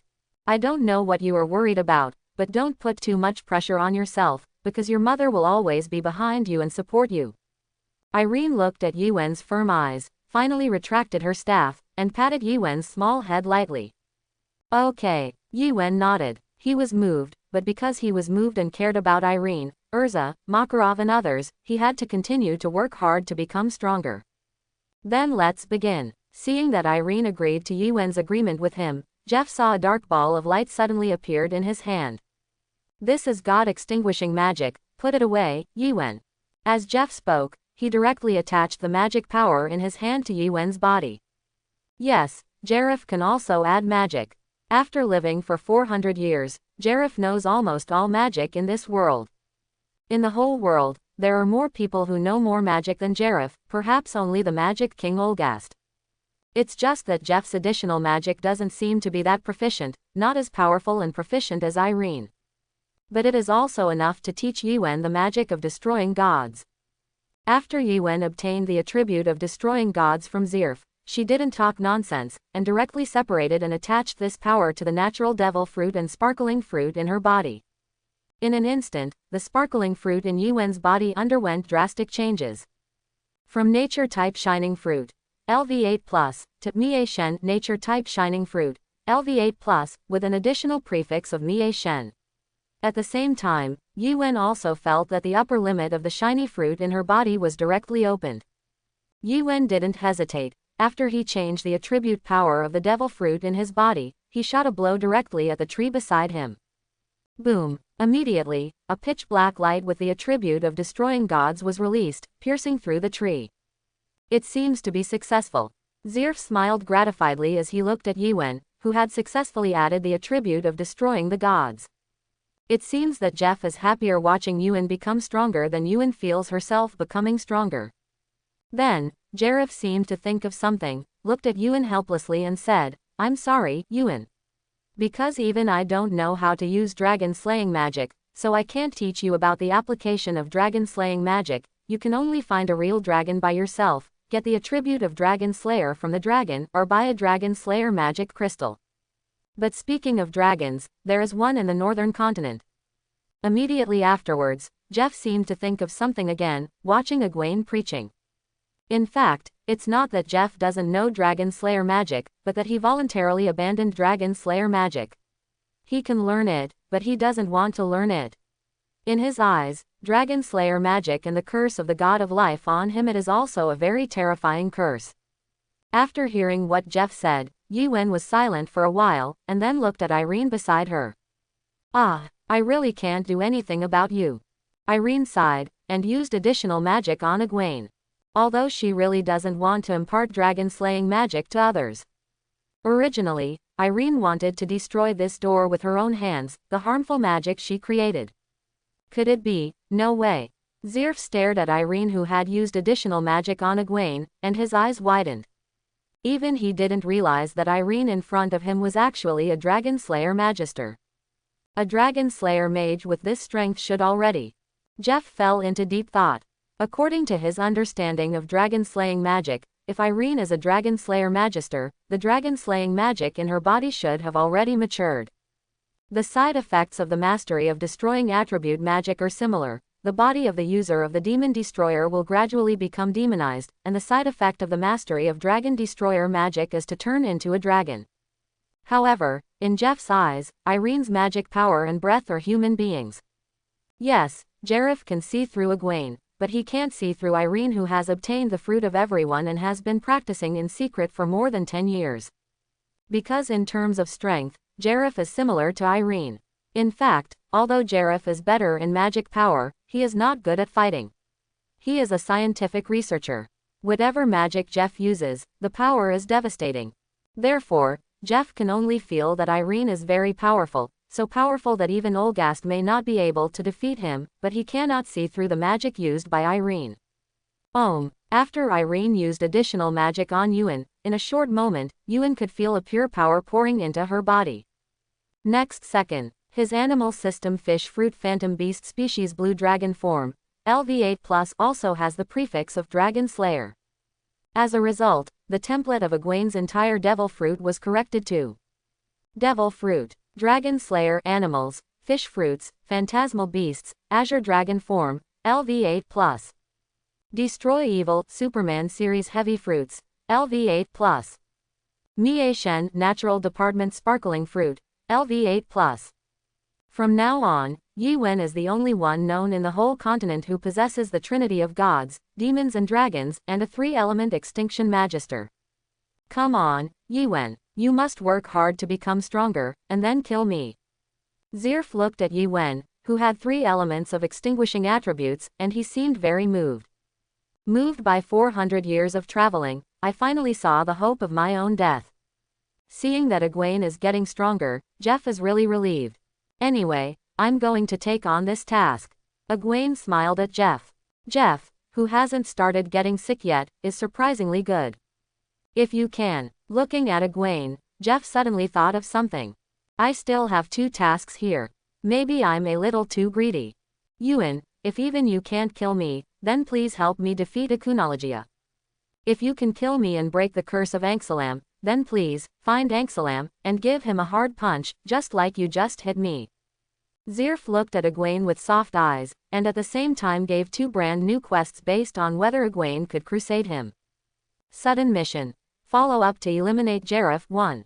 Mission details. When Jeff thinks you can't destroy him, it will be triggered automatically. The task is changed to destroy the world-destroying Black Dragon King Converges. Receive the mission reward, a 10-year mission medal. Reward for completing the mission, a century-old mission medal. Sudden mission. Follow up to eliminate Zeref 2. Task details. When Jeff dies or the curse is lifted, it will be triggered automatically. The task is added, let's hit Anxalam God hard. Let the great god who controls life and destruction feel the wrath of the goblin. Receive the mission reward, a 10-year mission medal. Reward for completing the mission, a Millennium Mission Medal. Note: after wearing the Millennium Mission Medal, all attribute suffixes will be +1. Note: even the attributes obtained after obtaining the Millennium Mission Medal will still automatically obtain the +1 attribute suffix. This is. Yi Wen stared straight at the luxurious reward in front of her. For a moment, Jeff became a moving treasure in Yi Wen's eyes. What kind of evil villain is this?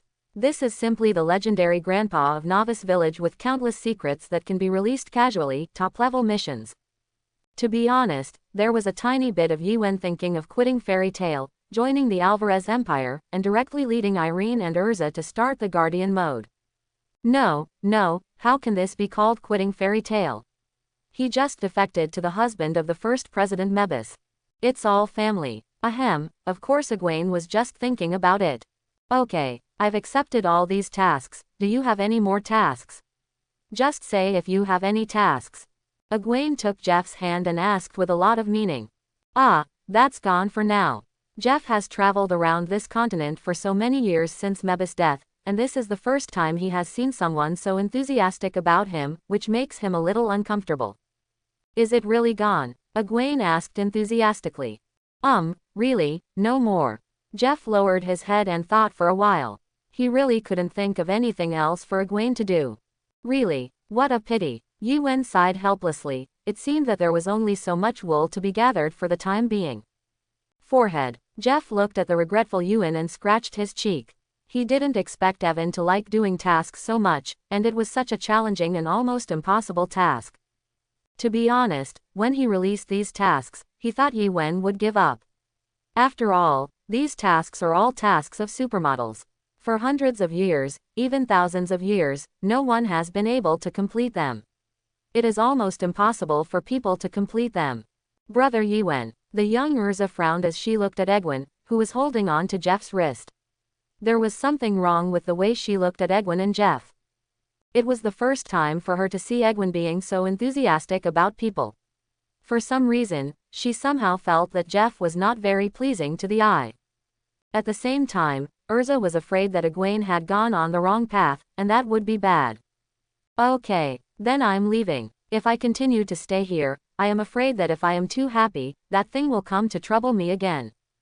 Goodbye to everyone in Fairy Tale, and goodbye to Yuen. You must work hard to become stronger than anyone else, and then kill me before I go crazy. Use all your strength to stop me. Please. As Jeff spoke, he got away from Yuen's grasp, and in a blink of an eye, his figure was far away from Yuen and the others. Almost in the blink of an eye, Jeff has arrived outside Sirius Island. He walked on the sea with both feet like this, and kept moving forward. It seemed that neither the sea nor the sky, no matter whether there was lava or cracks under his feet, could not stop Jeff's progress. Have you seen Mavis? The children in your guild are very powerful. Jeff, who was standing outside Sirius Island, seemed to feel something. He showed a warm smile. He seemed to be talking to himself, and he seemed to be talking to someone, so he set foot on the own new journey. Chapter 91. That president. After Yuen obtained the ability to destroy the lines of Zeref and Irene, he turned to look at Makarov, intending to explain something. Egwene, it's great that you don't have the truth. Before Egwene could say more, the little old man Makarov hugged Egwene and cried loudly. You know how worried I was when I saw you running up to that monster. That's the curse of God Anxelam. The legendary curse. God's curse. It's terrible, it really scared me to death. Makarov had no intention of exploring Egwene's secrets at all, he was only worried that Egwene would be taken away by Zeref's curse. From Yuen's slap, Zeref's curse spell was interrupted, and then Yuen obtained the extinction attribute magic from Zeref's hands. Makarov watched with trepidation from the beginning to the end, and at the same time was on guard. At that time, Makarov decided that if Zeref hurt Egwene, no matter who Zeref was, if he risked his life, he would have to leave something behind. This is his fairy tale president's responsibility. It's okay, President, I made you worry. Yuen comforted the little old man in front of her with some embarrassment. Exam, S-level exam. Just as Yuen was comforting Makarov, Lakuzas finally broke through the ice with a roar. As soon as he came out, he released bursts of thunder and lightning all over his body. After seeing Ulu after patrolling for a week, he yelled at Ulu, Ulu. Let's fight with me. I haven't lost yet. Exam, exam, exam, exam. If you want to take the exam, the old man will accompany you to the end. After Makarov heard what Lakuzas said, his arm suddenly grew bigger, and he punched Lakuzas directly to the ground. Puff. Lakuzas, who had eaten the giant's magic punch from the front, spat out a mouthful of white paste, and passed out directly. The banquet is on. No more exams. All passed, passed. Makarov sat down on the ground. Today's exam was full of ups and downs, and he was so scared that he was in no mood. He just wanted to finish his lunch and return to the guild early. In short, the S-level exam is over, and it's picnic time. Ever since he landed on Sirius Island, Makarov has been tense and wants to relax a bit, he is too tired. In that case, let's have a happy banquet. Speaking of which, it would be better if there are more people at the banquet. There are really too few people now. It seems that because Lucuzes came out of the ice, the bed used for sleeping disappeared, and when he heard the word, banquet, the genes were activated. Gildas, who just woke up from a coma and was revived on the spot, came to Makarov's side and preached. Yes, if only everyone could come. After hearing what Gildas said, Makarov kept nodding his head in deep agreement. Since you want the group of children from the guild to come, why don't you just let them come? Irene stood beside Makarov and Gildas. After listening to the conversation between Makarov and Gildas, she raised her eyebrows and looked at Makarov and Gildas in confusion, asked. What, even if they are notified to come to Sirius Island now, it will take half a day, right? It's too late. Gildas was taken aback for a moment. His small head couldn't understand the meaning of Irene's words at all. You must know that the fairy tale guild is still quite far from Sirius Island.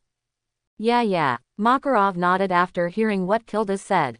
Even if the distance between Sirius Island and Magnolia Town is a straight line, there are hundreds of kilometers. Even if we take a boat equipped with acceleration magic, it will take half a day to make it possible. Quote. After listening to Gildas' words, Makarov continued to watch Irene preach. It's only a few hundred kilometers, and it takes half a day for such a short distance.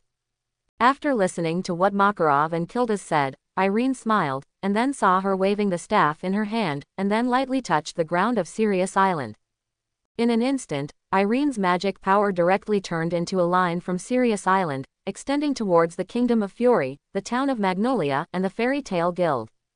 For a moment, the entire land, ocean, and all the places covered by Irene's magic power are shining brightly. No way. Makarov looked at the glowing land in front of him, and the endless, radiant sea, and his eyes widened. Is this really magic that humans can control? Makarov was puzzled. Is this really a magical power that humans can control? At the same time, the Kingdom of Fury, the small town of Magnolia. Among the Fairy Tale Guild, a group of magisters are gathering together, eating, drinking and having fun. By the way, how did the president's exams go? Some members were sitting in their seats, looking at others and asking curiously. I do not know. Is it over already? Hearing this, Mikau scratched his shiny hair and asked others. Probably, it's over. After hearing Mikau's question, Kana looked at the card in her hand, the divination card, and spoke casually. I don't know who won. Wakaba was a little curious, he was very itchy, and wanted to know the results of the S-level exam. After all, it is related to his fate and financial situation in the next year. According to my prophecy, we will know the results soon. After listening to Wakaba's words, Kana performed a divination, then looked at the predictions given by the cards in her hand, and preached. Oh, how long will it be? At this moment, Mikau walked up to Kana curiously and asked. 5s. Kana looked at the prediction on the card, stretched out her 5 fingers, and said 5 softly. I see, after 5 hours. 5 hours later, the president and the others will be back. It seems that this year's S-level exam is really smooth. Wakaba was a little emotional. In previous years, the S-level exam would last for a day or two. Quote. Kana shook her head after hearing Wakaba's words, indicating that Wakaba was not 5 hours later. What, could it be 5 days later? Wakaba was a little shocked. Thinking about it now, is there something wrong with this year's S-level exam? Quote. Kana still shook her head after hearing Wakaba's words. Idiot, maybe in 5 minutes. At this time, Mikau slapped Wakaba on the shoulder. Mikau was quite speechless about his old friend. After all, Kana said that the result will be obtained soon. 5 days and soon will be a little bit no relationship. 4, 3, 2, 1. While Mikau and Wakaba were fighting each other, the two of them heard Kana quickly counting the remaining 4 numbers. After listening to Kana's words, Mikau and Wakaba reacted, and their eyes widened instantly. Boom! In the next second, accompanied by a roar, the entire Fairy Tale Guild lit up. There was a burst of shaking, which made all the magisters in the entire guild unable to stand still. What happened? What happened? Enemy attack. Could it be an enemy attack? Could it be that there are fools from the Dark Magisters Guild, who came to attack us while the president is away? Just as the magisters of the guild were shocked, The entire fairy tale guild disappeared in the small town of Magnolia in a flash of light. Meanwhile, Sirius Island. Boom. Accompanied by a roar, the open space in front of the cemetery of Mavis, the first president of Fairy Tale, accompanied by a roar, and with flashes of lights, an old house with 3 floors appeared in the open space. What? Makarov looked at the huge building with the word Fairy Tale printed in front of him, his mouth grew wide, and he felt his whole body go numb. I haven't exercised for a long time, I'm a little tired. Irene looked at the Fairy Tale Guild in front of her, and wiped the sweat from her forehead. This action just now consumed about 1,000th of her magic power, and she was really tired. Just now the magic power came back. President, the building in front of you is our guild, right? I'm not dreaming, right? Looking at the 3-story building in front of him, Gildas felt his scalp go numb. Probably, maybe. After hearing what Gildas said, Makarov's lips moved slightly, his mouth was dry, and he didn't know what kind of mood to use at this moment, what kind of words to say. Is this really magic that humans can master? And the overwhelming magical power that was different from ordinary people just now. Even if it is the sum of the magic power of me, Gildas, Yiwen, and Ulu, no, even if the magic power of all the guild members is added together, it can't compare to the overwhelming magic power. That kind of thing, is it really something that humans can have? Makarov was puzzled in his heart. He turned sideways and looked at Irene. At this moment, he finally understood why the black-haired boy who gave him a feeling of coldness and fear just now showed a surprised expression after seeing Irene. Because Irene and that black-haired boy are of the same kind, they are both inhuman monsters. How long will it take me to get to this level? 10 years, 100 years, 1,000 years. Lucuses, who had been clamoring to defeat Ulu upright and become an S-level magister, also became quiet at this moment, and the irritable Lucuses fell into deep thought for the first time. There is a sky beyond the sky, and there are people beyond people. Sure enough, coming from the north to the west is the right choice. Wulu looked at the Fairy Tale Guild in front of him and smiled bitterly. Anyway, she has the title of the #1 female magister in the north, and she can be called a powerful ice magister. Only after she came to the west did she realize that there are countless magisters stronger than her in this world. In the past, she was a little skeptical. Fortunately, she came out of the well with Gray and Leon, and saw a wider sky. Compared to those who were surprised, Lucuses, Ulu, Makarov and even Gildas, Erza and Yiwen were much calmer. Yiwen has long known how powerful Irene is, and Alessia, in her eyes, Irene has always been an unfathomable and invincible existence. In Shaw's eyes, everything was normal. Anyway, if that's the case, don't you come here, fellow members of the guild.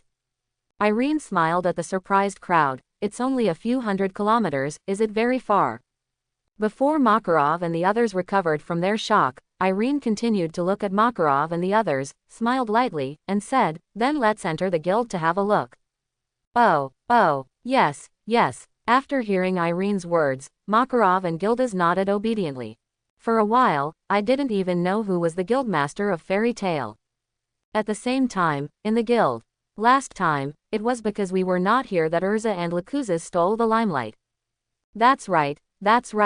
This time, the two of us can defeat the invading enemy. Gray and Leon were shouting in the guild at the moment. They heard that there were enemies coming to attack Fairy Tale. They were more excited than the enemies attacking them, because they finally found a chance to express themselves. And most importantly, there are finally legitimate fights that go unpunished. Their Fairy Tale can't do anything else, they like fighting the most. Kill them without leaving a single piece. At this moment, Macau consciously assumed his identity as the acting president, and began to mobilize all the magisters in the guild. Oh, this time we can't let the brat steal the limelight. All of a sudden, the Fairy Tale magisters who were quietly waiting for the guild assessment to end let out a uniform roar. They were high-spirited, so they were going to find a dark guild with no eyesight, and have a good fight, to vent their resentment and anger that they were not selected by the guild leader to go to the guild's holy land, Sirius Island, to participate in the S-level assessment. Then, just when the members of Fairy Tale were in high spirits, the door of the Fairy Tale Guild was slowly pushed open, and a tall figure walked into the guild with a light behind it. It's now. Gray and Leon looked at each other, and then used their strongest magic at the same time. The shape of ice, the holy spear.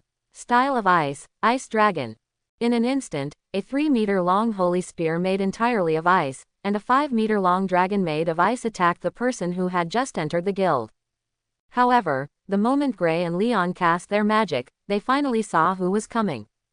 I saw the person who entered the guild, the embarrassing uncle with short orange-red hair, vicissitudes of cheeks covered with beard, and a tattered cloak with only a few strips left.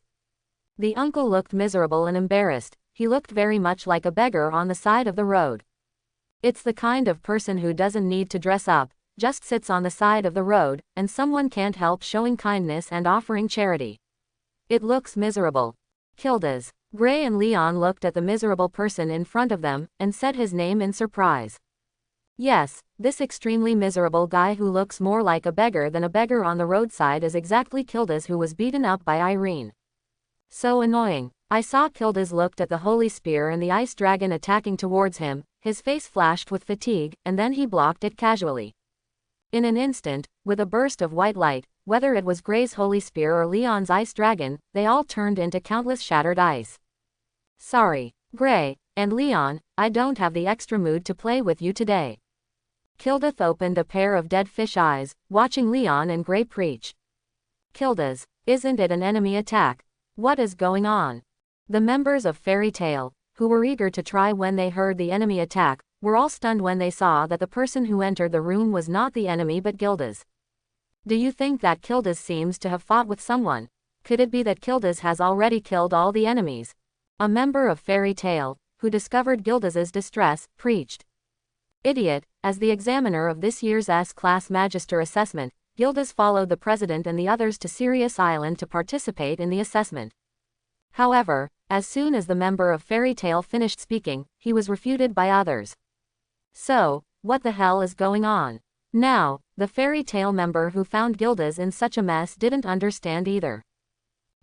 Gildas looked at the members of the guild and sighed. He didn't explain anything, and walked to the bar. Welcome back, Gildas. The Fairy Tale support staff in front of the bar immediately smiled slightly when they saw Gildas coming, and greeted Gildas. A cup of beer. Gildas sat down in front of the bar, and then asked the logistics staff for a glass of beer. Okay. Hearing this, the logistics staff in the bar immediately served Gildas a large glass of beer. Tun. Gildas looked at the beer in front of him, and immediately drank it without any nonsense. After he drank a whole glass of beer in one go, he breathed out and showed a satisfied smile. Resurrected. Gildas sighed in his heart, and when he was really tired, he should drink a large glass of cold beer. What is going on? Just as Gildas was gulping down beer, all Fairy Tale Guild members looked at Gildas back in surprise. They were silent and did not act rashly. Just when everyone was wondering, we're back. President Makarov, along with Yuan, Lakuzes, Erza, Ulu, and Irene, after seeing Gildas deal with Gray and Leon's attack. All of them, who participated in this year's Fairy Tale S-level exam, came in from outside the door one after another. President, everyone in Fairy Tale looked at Makarov in surprise. Uru, Gray and Leon were also a little confused. Didn't they agree that the Dark Guild would come to find fault? How did the president and Ulu come here? They are puzzled. President, what's going on? Yeah, the shock just now was caused by you, the president. Didn't you go to Sirius Island to participate in the assessment? Why did you return to Magnolia so soon? At the same time, Mikau and others approached Makarov and kept asking. What about this? How about that? We did go to Sirius Island and participated in the S-level assessment. Anyway, it's hard for me to explain what happened here, so you'll know when you come out and have a look. After hearing what the members of the guild said, Makarov scratched his cheeks. He didn't know how to explain it. In short, Irene's magic was magical. Even in this magical world, Irene's magic is still very good. Magic, so Makarov gave up explaining, and planned to let everyone come out and take a look. Some things can't be explained, but you can understand after looking at it. Go out and see. Mikau and Wakaba looked at each other, and then walked out of the gate of the Fairy Tale Guild together. When the two of them came out of the guild gate, what they saw was not the busy streets above the small town of Magnolia in the past, but a wasteland and a stone tablet with a burning like fire of life in the center. The two looked into the distance, looking into the distance. It was an endless ocean, and there was no trace of a small town, which convinced the two that they had left Magnolia, and it was very likely that their guild was now on an isolated island. What's going on? Macau and Wakaba looked at each other, then they walked back to the guild in silence. How's it going outside Macau? What happened? That's right, that's. All the members of Fairy Tale looked at the silent Wakaba and Macau and asked questions one after another. Even if we have exhausted our brains, it is difficult to describe the scene outside in words. In short, you will know when you go out and have a look. Wakaba and Macau were silent. The two of them really couldn't describe in words what they saw, the exaggerated scene.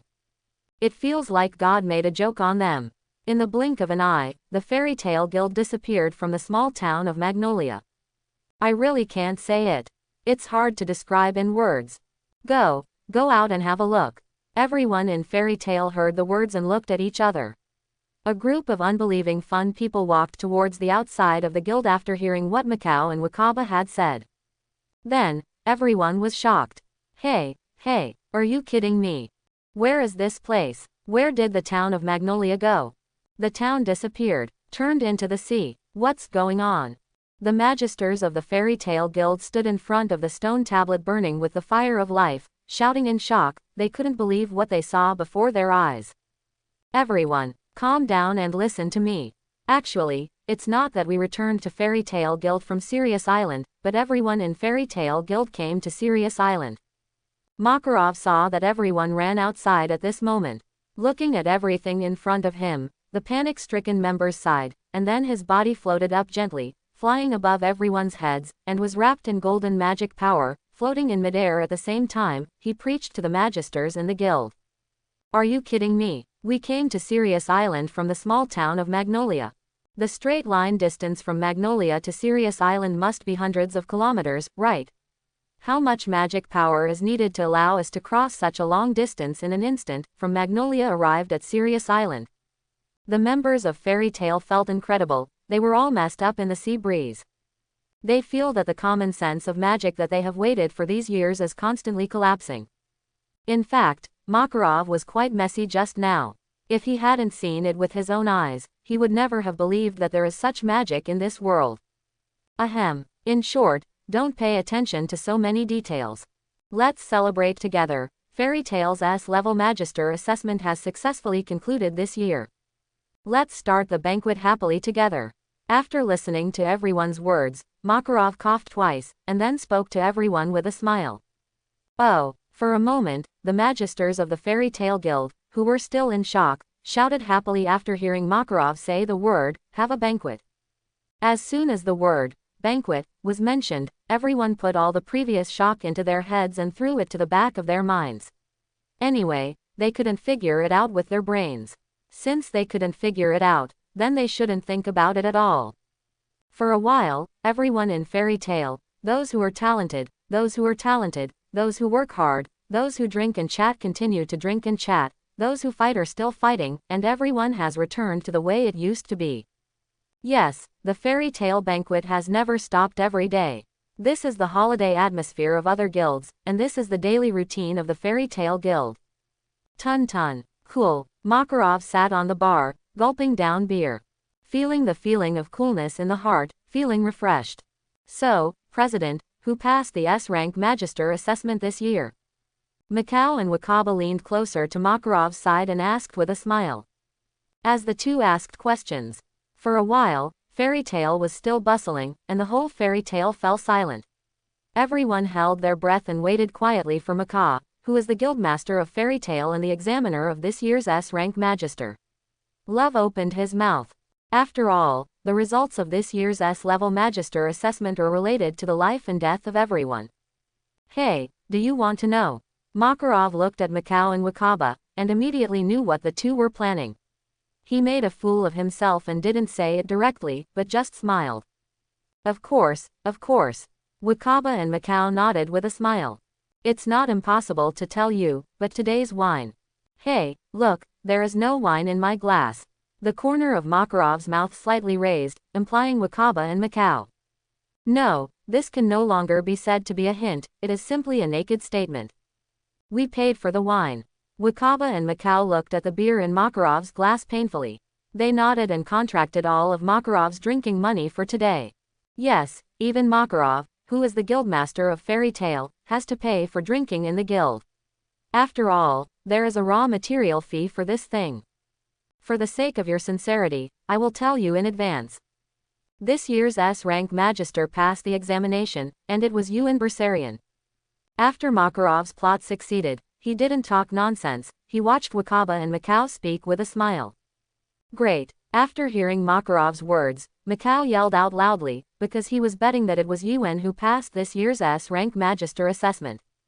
After this order is settled, he will not need to work for the whole year next year. No, if he saves a little, it will be enough for him to play steadily for 2 years.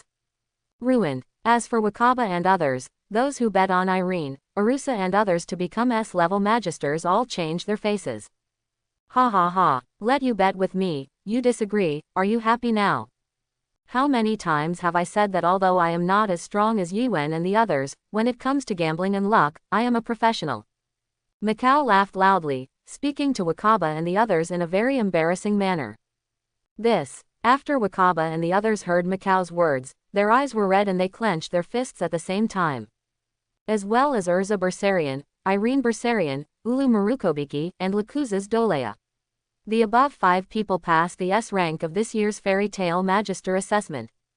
However, without waiting for Macau to be more happy, Makarov continued to preach. What? When Macau heard this, the smile on his face froze instantly. Great. At this time, Leon and Gray jumped up from the ground. Laugh out loud. The two of them bet that many people passed. The smile instantly shifted from Macau's face. No, President, did you make a mistake? How could there be so many passers in this year's assessment? Isn't this in line with our fairy tale assessment rules over the years? It seems that our fairy tale guild hasn't passed the S-level assessment records over the years. Macau reluctantly pulled Makarov's arm and asked. That's right, we fairy tale have never had a record of many people passing the S-level assessment. But isn't it this year? People, you have to learn to progress and move forward. Makarov put down the wine glass in his hand, looked at Macau and smiled lightly. The rules of fairy tale.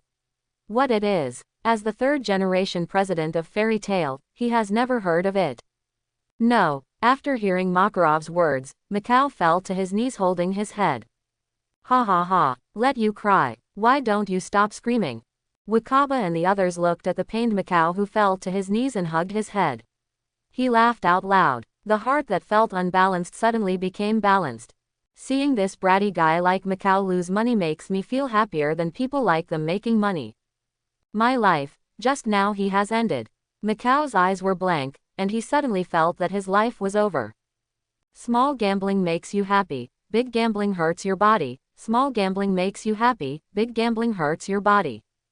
Kana looked at Macau with blank eyes and shook her head helplessly.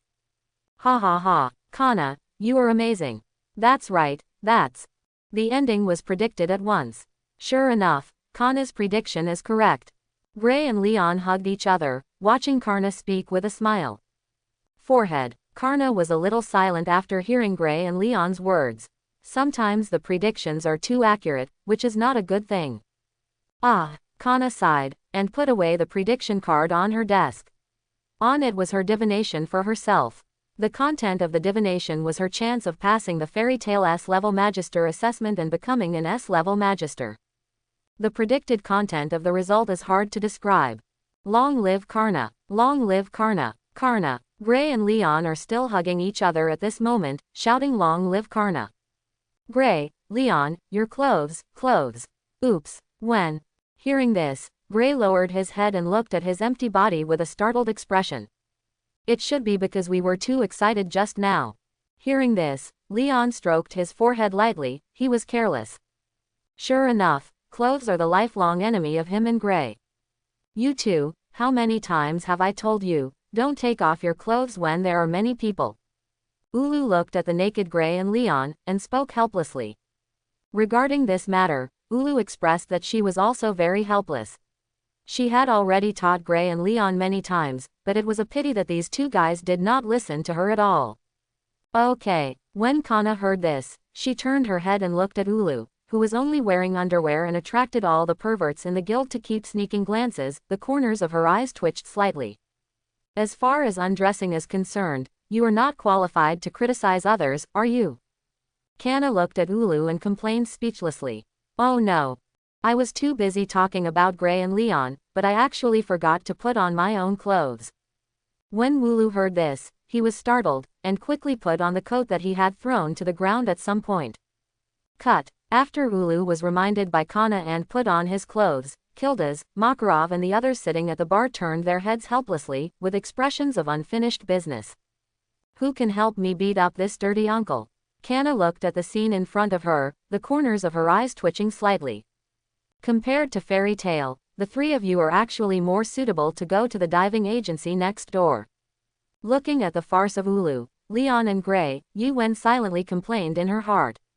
As for Ulu, Leon, and Gray, if you go to the diving club next door, not only will you not be regarded as a pervert, but you can quickly integrate into them.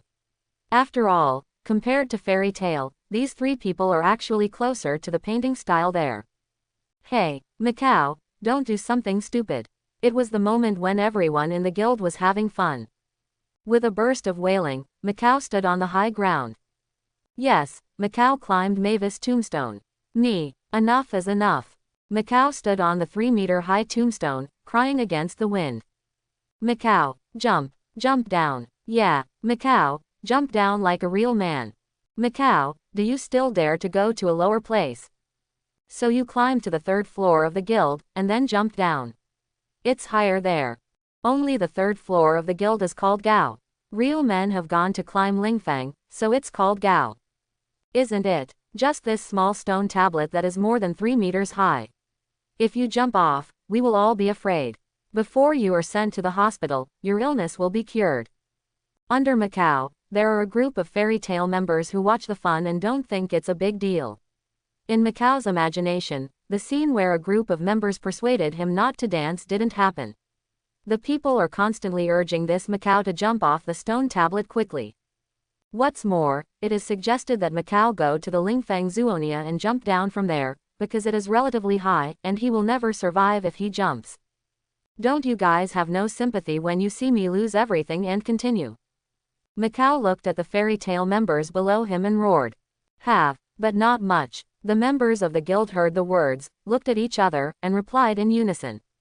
You devils. When Macau heard this, tears flowed down his face, and his face was pained.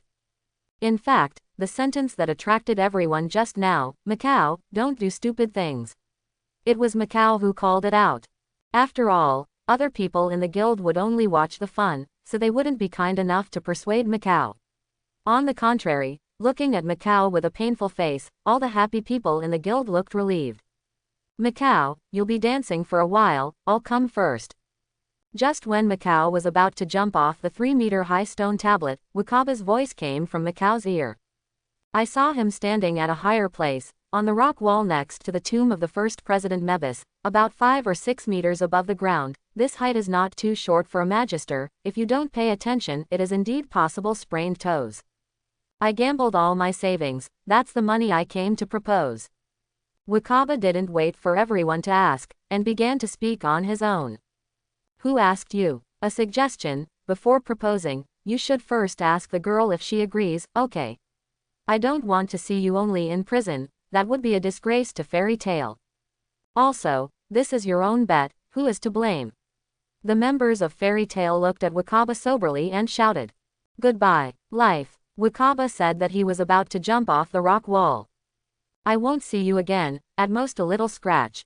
The members of Fairy Tale were not used to Wakaba at all, and complained one after another. Hey, wait. It was also at the moment when Wakaba and Macau were working together. Makarov walked out of the guild, and he looked at Wakaba and Macau with trembling pupils. President. After hearing Makarov's words, Wakaba and Macau looked at each other. Their expressions were very moved. Sure enough, only the leader of the Fairy Tale Guild, Makarov, would protect them when the critical moment came. You two little fools. What good things are you doing in front of the tomb of the first President Mavis? Before Wakaba and Macau were moved, Makarov turned into a giant in an instant, and knocked down Wakaba and Macau from the tombstone and the rock wall. Forehead. Immediately, Wakaba and Macau became honest. Compared with jumping off the stone tablet, the president's fist is much heavier. Ha ha ha ha. Immediately, all the happy people in the fairy tale guild let out laughter. Speaking of, in front of the tomb of the first President Mavis, the president who held the banquet, you don't have the right to say that about others, right? Egwene looked at Makarov and complained mercilessly. What Makarov did was the same as being alive and kicking in front of his ancestor's grave. Forehead. After Makarov heard what Egwene said, his guilty body trembled slightly. I don't mind. It's been a long time, it hasn't been this lively. Just when Makarov felt extremely guilty because of Egwene's words, an ethereal voice entered the ears of Egwene and Makarov. Makarov and Yuen were taken aback when they heard the voice. You are. Egwene and Makarov turned around to look at the same time.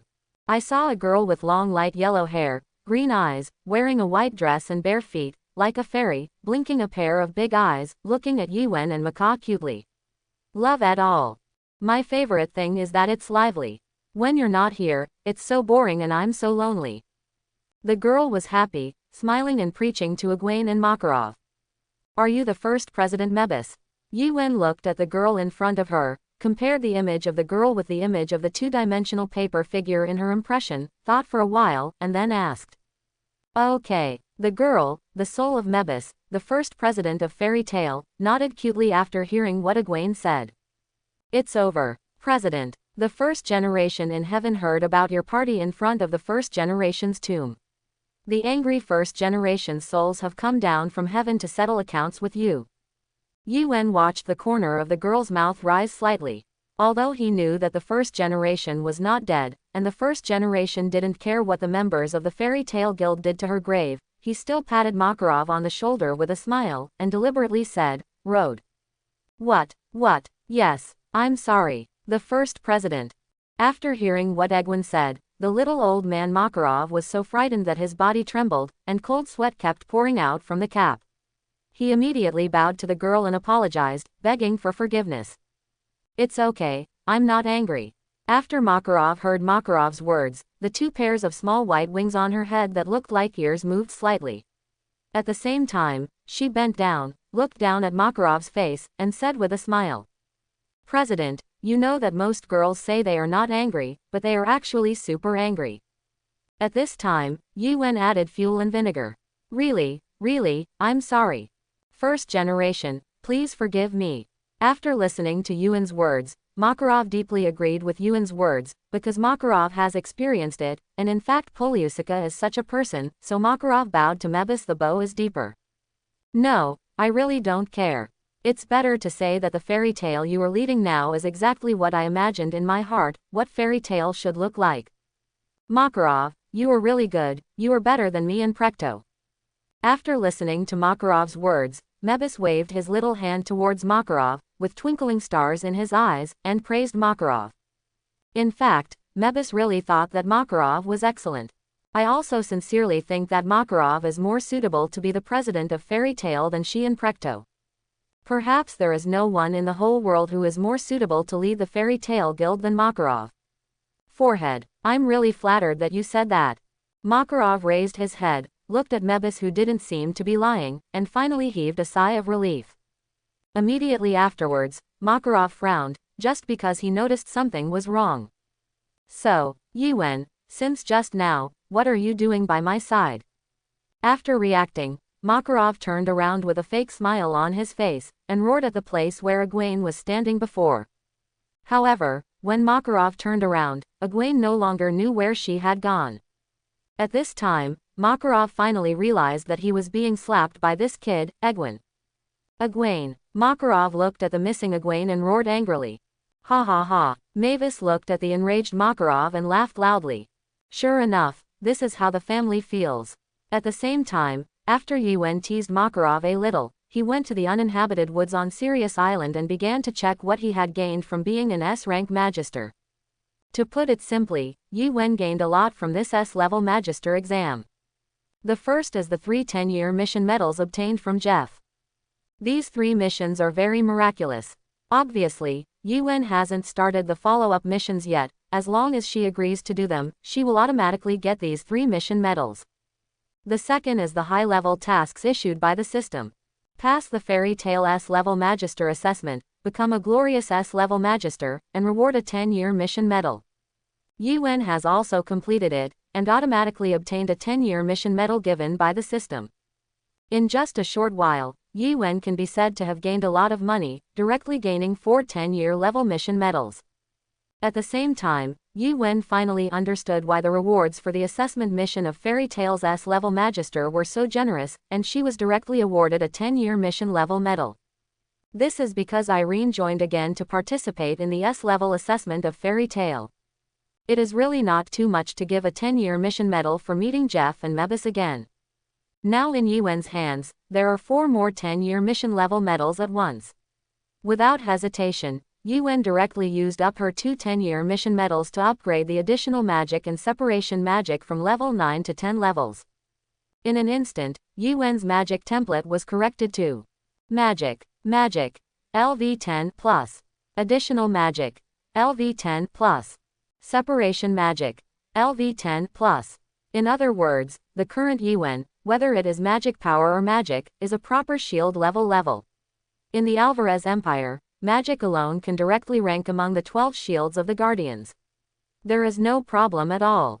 In addition to this, Yuwen also has extremely powerful body skills, sword skills, domineering and the fruit ability of destroying attribute magic. So far, Yuwen's strength can be regarded as finally graduating from Novice Village. That's right, growing up to a shield level is nothing more than just reaching the level of graduating from Shinsho Village. As for the remaining 2 10-year mission medals, Yuwen didn't use them. Instead, she planned to save them up. When she first completed a few SS level missions and raised the ability of the Devil Fruit from level 8 to level 9, in the using the power of the 10-year mission medal, directly raise all the Devil Fruit abilities to level 10. Only in this way can the power of the medal be fully utilized instead of wasting its ability.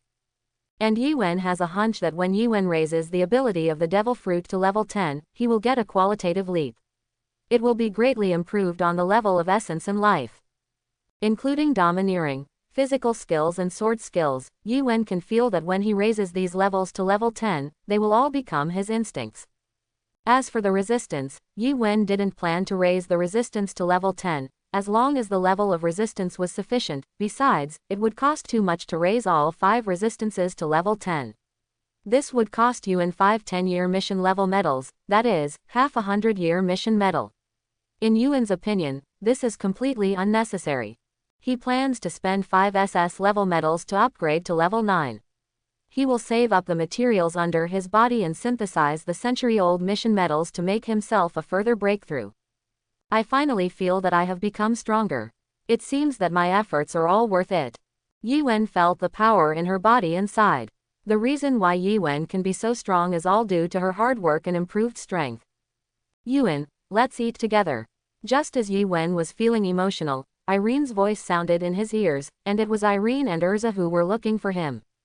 I'm here. When Yuwen heard the call of Irene and Alusha, she immediately turned into golden light and flew towards Irene.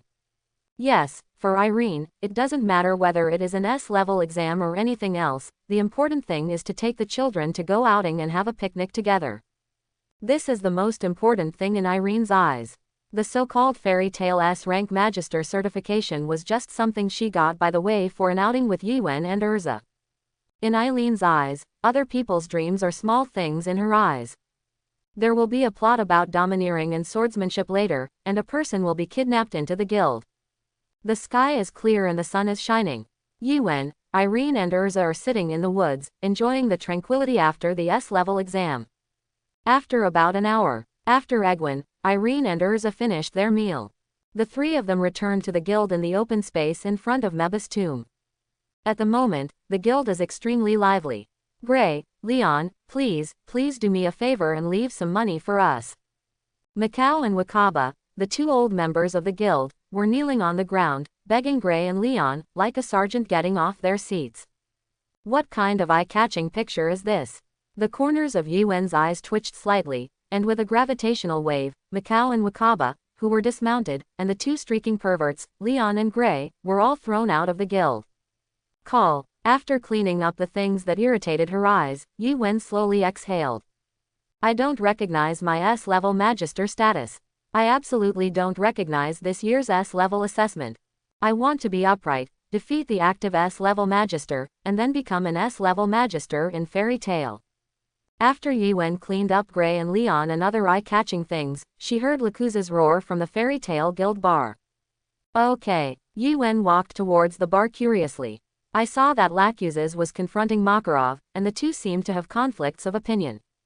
Since the qualification of S-level Magister has been issued, I will not take it back. Sitting on the bar, Makarov shook his head at Lacuzes. The fact that he gave many people S-rank quotas already seemed like a joke for this year's S-rank Magister assessment. If you don't agree, just take back the S-level Magister certification that has been issued at will. Then this year's Fairy Tail S-level assessment will really become a farce. Of course, the most important thing is, Mavis, the first president of Fairy Tail, was sitting beside Makarov, with bare feet and shaking constantly, watching Makarov with a smile on his way to deal with the guild conflicts. Under the premise of being supervised by his seniors, Makarov's attitude became even more resolute. He must establish the prestige of the president, although Makarov, who has just begun to establish prestige now, no matter how he looks at it, it's a little bit late. Hateful. After hearing Makarov's words, Lacuzes was very upset, but there was nothing he could do. To put it simply, Lacuzes, you plan to take the exam again next year, and then become an S-rank Magister, right? At this moment, Yuen, who had returned to the guild, walked to the side of Lacuzes, and asked Lacuzes softly. Of course, I don't need the S-level Magister certification like this charity. I need to rely on my own strength to get the guild's S-level Magister certification. After hearing what Egwene said, Lacuzes nodded. He is Lacuzes. If he has obtained the certification of an S-rank Magister for no apparent reason, others will say that he is under the care of his own grandfather, Makarov, the president of Fairy Tail. He, Lacuzes, does not need anyone's care, nor does he need any nepotism. He can still rely on his own strength to become an S-rank Magister of the Fairy Tail Guild. But Lacuzes, have you ever thought about what will happen if you fail the exam next year? Once you pass the exam. But if you haven't passed the exam, the reason why you can obtain the S-rank Magister certification this year is entirely because your grandfather is the guild leader, but it's a real hammer. In the future, when everyone sees you, they will tell you. Look, this guy is the idiot who got the S-rank Magister certification by relying on his grandfather, and didn't cherish it, but he didn't pass the exam. Lacuzes, you don't want others to say that to you, do you? Yuen looked at the stubborn Lacuzes and suddenly thought of something, and smiled at Lacuzes. What are you kidding? How could I not pass the S-level Magister test? I am Lacuzes Dolea. With my strength, I can't pass the guild's S-level Magister test. There is no such possibility. After hearing what Egwene said, Lacuzes' expression changed, and then he spoke proudly. After all, he even defeated the S-level criminals who were rewarded by the Magic Council. According to the standards of the Magic Council, he is already a proper S-level Magister. If it is placed in other guilds, it may have made an exception to award him the S-level Magister certification. Yes, but Lacuzes, have you ever thought about who will be the S-rank Magister examiner of Fairy Tail next year? First of all, I want to tell you that I don't have time to help you with the assessment next year. After hearing Lacuzes' confident words, Yuen smiled, and then said that she would not have time to help Lacuzes in the assessment next year, and then looked at Ulu who was sitting with his back against the bar. Me too. I have a task to investigate, and I probably don't have time to help you, a little devil, in the assessment in the past few years. At this time, Ulu, who was on the side, felt Yuen's gaze, and seemed to understand something, and preached to Lacuzes. I don't have time either. Erza and Yuen have been together for so many years, and they have already understood what Yuen meant, and they immediately preached without any prompting from Yuen.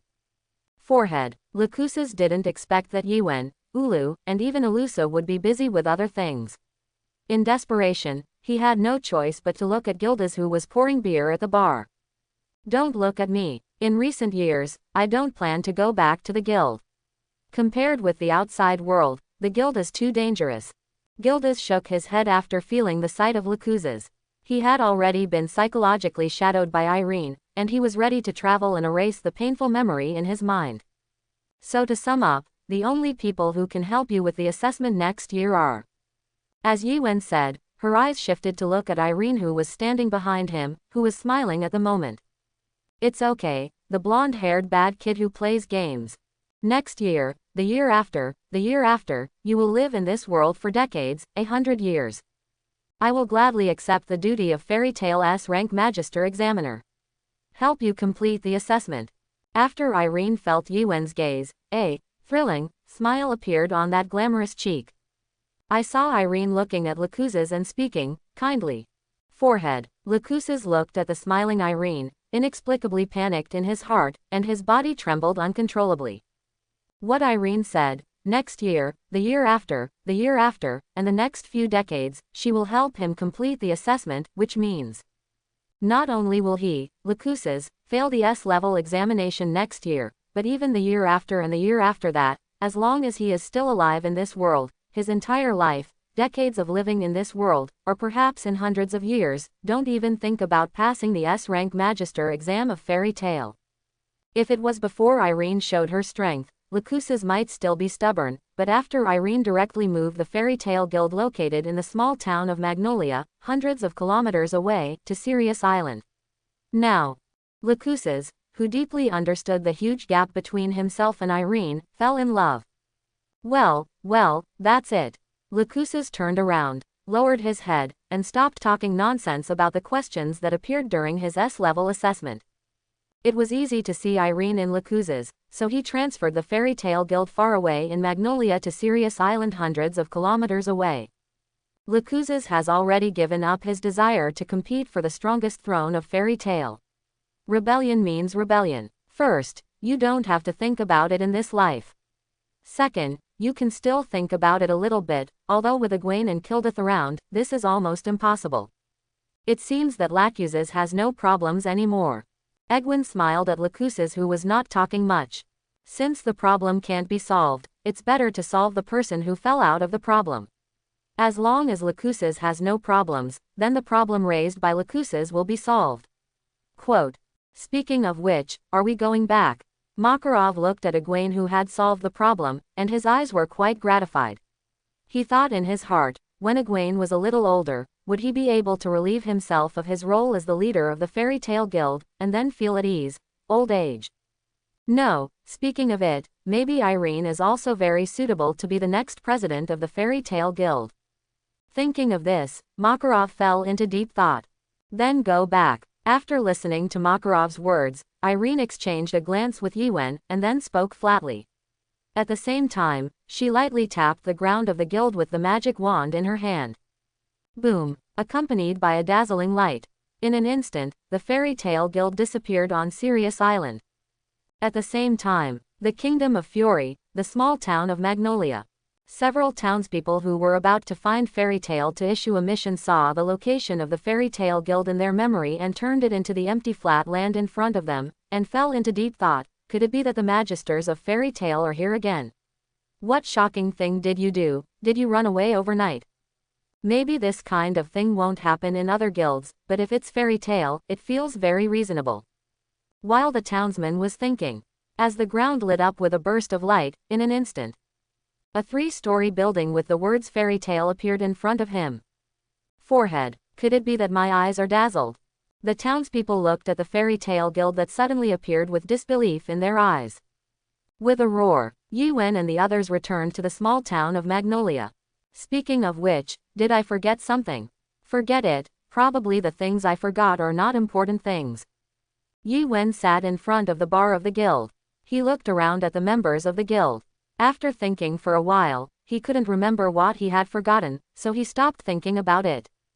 At the same time, on Sirius Island, the holy land of the Fairy Tale Guild, Gray and Leon, who were wearing Kuroko's basketball, and Mikau and Wakaba, who pleaded for their noble hands, looked at the disappearing guild and fell into deep thought. Well, the guild was here just now, right? Gray looked at Wakaba and asked. Probably, maybe. Wakaba was silent for a moment, speaking softly with his dry lips. So, they went back by themselves, right? We were thrown on Sirius Island by them, right? With Heitzi's basketball on his head, Leon fell into deep thought as he felt the bleak wind on Sirius Island at night. Then the question is, what should we do now? After thinking for a while, Macau asked the three people in front of him. Quote. Everyone didn't answer, but remained silent. I remember that the president and the others should have come by boat. Since they used magic to go back, the boat that the president and the others took should still be parked near the island. At this time, Macau, who still had a bright head, suggested. Okay, let's do it. After hearing what Macau said, Leon, Gray and Wakaba all nodded in agreement. Speaking of which, who of you knows how to drive a boat? With a cigarette holder in his mouth, Wakaba asked the people around him. Ha ha ha. After listening to Wakaba's question, Macau, Leon, and Gray all laughed. Not at all. Same. The north is full of icebergs, there is no place where ships are needed. Wakaba, Leon, and Gray answered Macau with one word for you and one word for me. Really? Is this a coincidence? I wouldn't. Macau looked at the three people who were smiling, and said with a smile. Then the atmosphere between the four people became extremely dignified. Half a month later, nearly the end of the new year. Yuen and Erza took Eden, Ilya, and Ian out to buy some things. To put it simply, it was Egwene who always saw the three of them wearing the same set of clothes forever, which was a bit strange, so she planned to buy some clothes for the three of them. Although the three of them are just the product of Irene's advanced additional magic, after all, they have been together for so many years and they always have some feelings. Speaking of which, it's kind of weird. After putting on a new set of clothes, Ilya scratched her cheek, because her body was a piece of clothing. Now that she was wearing the new clothes, she had a kind of body outside her body, illusion. As for Ian was excitedly waving the rolling pin in his hand, which was her new weapon, and at the same time muttered, "That's the feel, this feel is simply awesome." Quote. Eden remained silent, and she only wanted a scabbard for the fact that Yuen said she would give her a New Year's gift. There's not enough money. With the rest of the money, Yuen customized a set of armor for Eren, and then bought a gorgeous dress for Irene that seemed to match Irene, and then he didn't have much money left. Because Yuen didn't care about the feelings of the surrounding environment at all in order to complete the task quickly, so that after he completed each task, a large amount of money was deducted for compensation and the money left for him was not much. Although Yuen herself doesn't really care about money. In fact, Gildas is also similar to Egwene. The total amount of tasks he completes every year is calculated in units of 100 million, but he still lives in a log cabin outside the town of Magnolia, just because most of the money he spent on completing the task was used to compensate the urban residents for building damage and the cost of hiring a construction team. That's why there are rumors that there is a guild in Fairy Tail that feeds all the construction teams in the whole continent. But the good thing is that Fairy Tail is really generous. Every time it does something wrong, the compensation to the residents is a lot of money, and even many townspeople make a small fortune, so there are no residents to complain, and this it is also the reason why Fairy Tail still receives an endless stream of mission orders. Just when Yuen, Erza, and Eden were preparing to go home with all kinds of New Year purchases. With the sound of running water, 4 awkward monsters crawled out of the river beside them. Enemy attack. Protect. Eden looked at the weird monster who crawled out of the river, and immediately stood in front of Egwene and Erza, on guard. What is the enemy attacking? See who I am. The 4 people who crawled out of the river looked at Eden with a grin, and then revealed their Fairy Tail medals. It's not good, young master, some enemies have sneaked into our side. Eden looked at the medals of the Fairy Tail Guild on the 4 people, and immediately turned around, looking at Egwene preaching in shock. It's okay, Eden, these are not enemies. Yuen also saw clearly who the 4 people in front of him were at this time. He smiled and pulled Eden behind him, then walked up to the 4 drowned chickens, and asked, "Isn't this Macau, Wakaba, and Gray and Leon? I haven't seen you for a few days, why did you all jump into the river? Is it because your family is in arrears with water bills, or is it more popular to swim in the river in winter? Winter swimming is a fart. Guess why we ended up in such a miserable state. Macalpi looked at Yuen with a half-smile and asked. Do not know. Egwene thought for a while, then shook her head. Let me give you a hint, guess who threw us out of the guild when he was on Sirius Island? At this time, Wakaba reminded Yuen. What? After Yuen received Wakaba's prompt, she finally reacted. By the way, I said I really wanted to forget something. It turned out that I forgot the four of you. I'm so sorry. Yuen looked at the four of Wakaba and suddenly realized. You just remembered. It's been half a month, do you know how we got here? Wakaba, Macau, Leon, and Gray shouted in unison after hearing what Egwene said. About this matter, it is indeed my problem, I am really sorry. That's it, I'll give you this 10,000 J as compensation. Hurry up and have a cup of hot soup to warm yourself up. Yuen said, and put her only 10,000 J into Wakaba's hands, then smiled, waved to the four people, and said, that's it, goodbye. After finishing speaking, Yuen seemed to think of something again, and blessed the four people. By the way, I wish you a Happy New Year. Oh, Happy New Year, Happy New Year. Upon hearing this, Wakaba and Macau immediately blessed Egwene, and looked at Erza at the same time. Eden and the others also blessed. Then a few people waved goodbye and went back to their respective homes. Wakaba and Macau walked towards their house with the 10,000 J given by Yuen in their hands, and walked towards their house with happy faces. When they got halfway, they suddenly stopped. It's not right, it's 10,000 J, right? Didn't we agree, at least 100,000 J? Yes. So, Yuen, we were tricked by him again. Only then did Wakaba and Macau realize something, with tears streaming down their eyes. Immediately after, Yuen and the others spent the New Year's Eve in the small town of Magnolia, and had a New Year's Eve dinner with Irene and Erza, about the time since Yuen and the others took the Fairy Tale S-level exam, and in Magnolia Yacht Town rested for about a month. So far, the year X774 has passed quietly. The time has come to X775, and it will be about 2.5 years before Naz and others crossed through the Eclipse Gate in July of X777. After the end of the year, Yuen is ready to set off to investigate the Tower of Paradise. Meanwhile, Makarov found Egwene. The matter you asked me to investigate has some clues, but it is not optimistic. In these days, the Magic Senate has successively destroyed several strongholds of magic cult groups that kidnapped and trafficked children. Unfortunately, we don't know whether these magic cult groups destroyed by the Magic Senate are the ones you mentioned. Quote. Moreover, there is still no news about the headquarters of the demon cult. They are tight-lipped about the whereabouts of the children. Some extreme members of the cult committed suicide after seeing the members of the Magic Council. The inside of the sect is not clear, and they heard that they can learn powerful magic that is not available on the market, so they entered the sect in a daze. Yuen, according to my speculation, since the demon cult group you mentioned can operate on a large scale across the continent, and hide itself so well that the Magic Council can't find any clues, what happened behind it? The things involved and the background are huge. Makarov stood in front of Egwene, looking helpless. I see. After listening to Makarov's words, Yuen nodded slightly.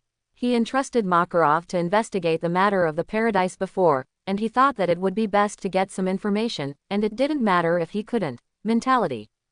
After all, the sponsor behind the demon cult is likely to be Fairy Tale's second-generation President Precto, and the bright manipulator, the layout person, is also the former director of the Magic Development Bureau, Brian.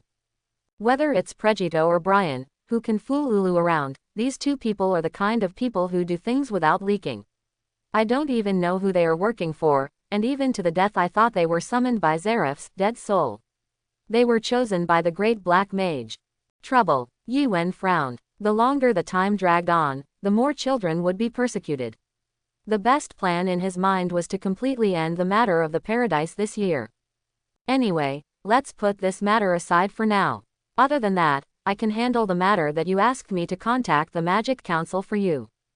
Yajima said that there is a large backlog of tasks in the Magic Council that no one is going to do. It would be a great help if you could help them out. Makarov sighed. He was also very helpless about the demon cult's affairs. The main reason is that the other party's movement range is the entire Ishgar continent and spans several countries. I don't know how many people there are inside. A large evil organization. The most frightening thing is that there are dozens of such evil organizations on the mainland of Ishgar, and their teachings are similar. Some claim to be the descendants of the black mage Zeref, and some claim to have been influenced by Zeref. The call of Jeff's dead soul, and what's more, he directly claimed to be the descendant of Jeff.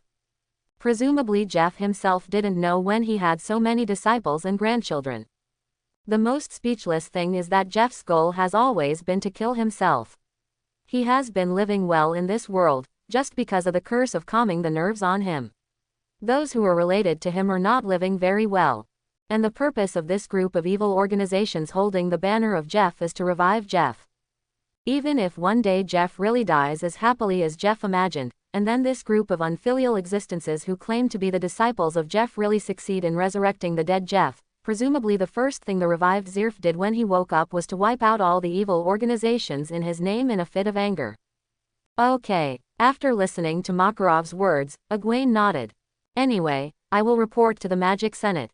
Yuen has her own way of dealing with these evil organizations.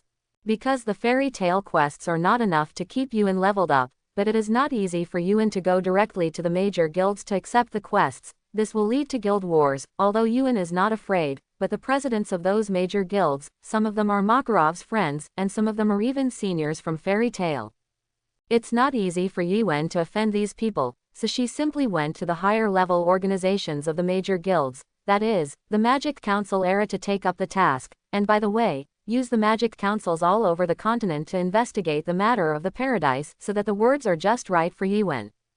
Originally, Yuen thought that the Magic Council would reject it, but she didn't expect that the Magic Council would agree so quickly. This is what Yuen didn't expect. In fact, Erza, the Magic Council at this moment, is holding an important meeting on Yuen's affairs. You said that Yuen, who is known as the Crash Star, is coming to help us with our affairs. The head of the Magic Council rubbed his chubby belly and asked in disbelief. Yes, Yakima hunched over, and nodded slightly after listening to the head of the Magic Council. This is how hard it is for me to contact Shalma. Ahem, I mean the opportunity obtained by contacting the president of the Fairy Tale Guild, Makarov, one of the 10 Holy Magisters. There are a lot of tasks that our Magic Senate has accumulated in our hands in recent years, right? Most of them deal with the evil magic order, but we don't have enough magisters to kill them, but that was before, now we have the power to kill them. Yajima bowed his back and looked at all the congressmen present and preached. Of course, the credit goes to us. After speaking, Yakima seemed to have thought of something, and added. I agree. It's hard not to agree. The counselors didn't listen carefully to Yajima's previous words. After all, it was about Fairy Tale, and they had already prepared whatever Yajima said. In a word, the counselors heard it clearly, so they all agreed with Yajima's proposal to let professionals handle the affairs of the demon cult.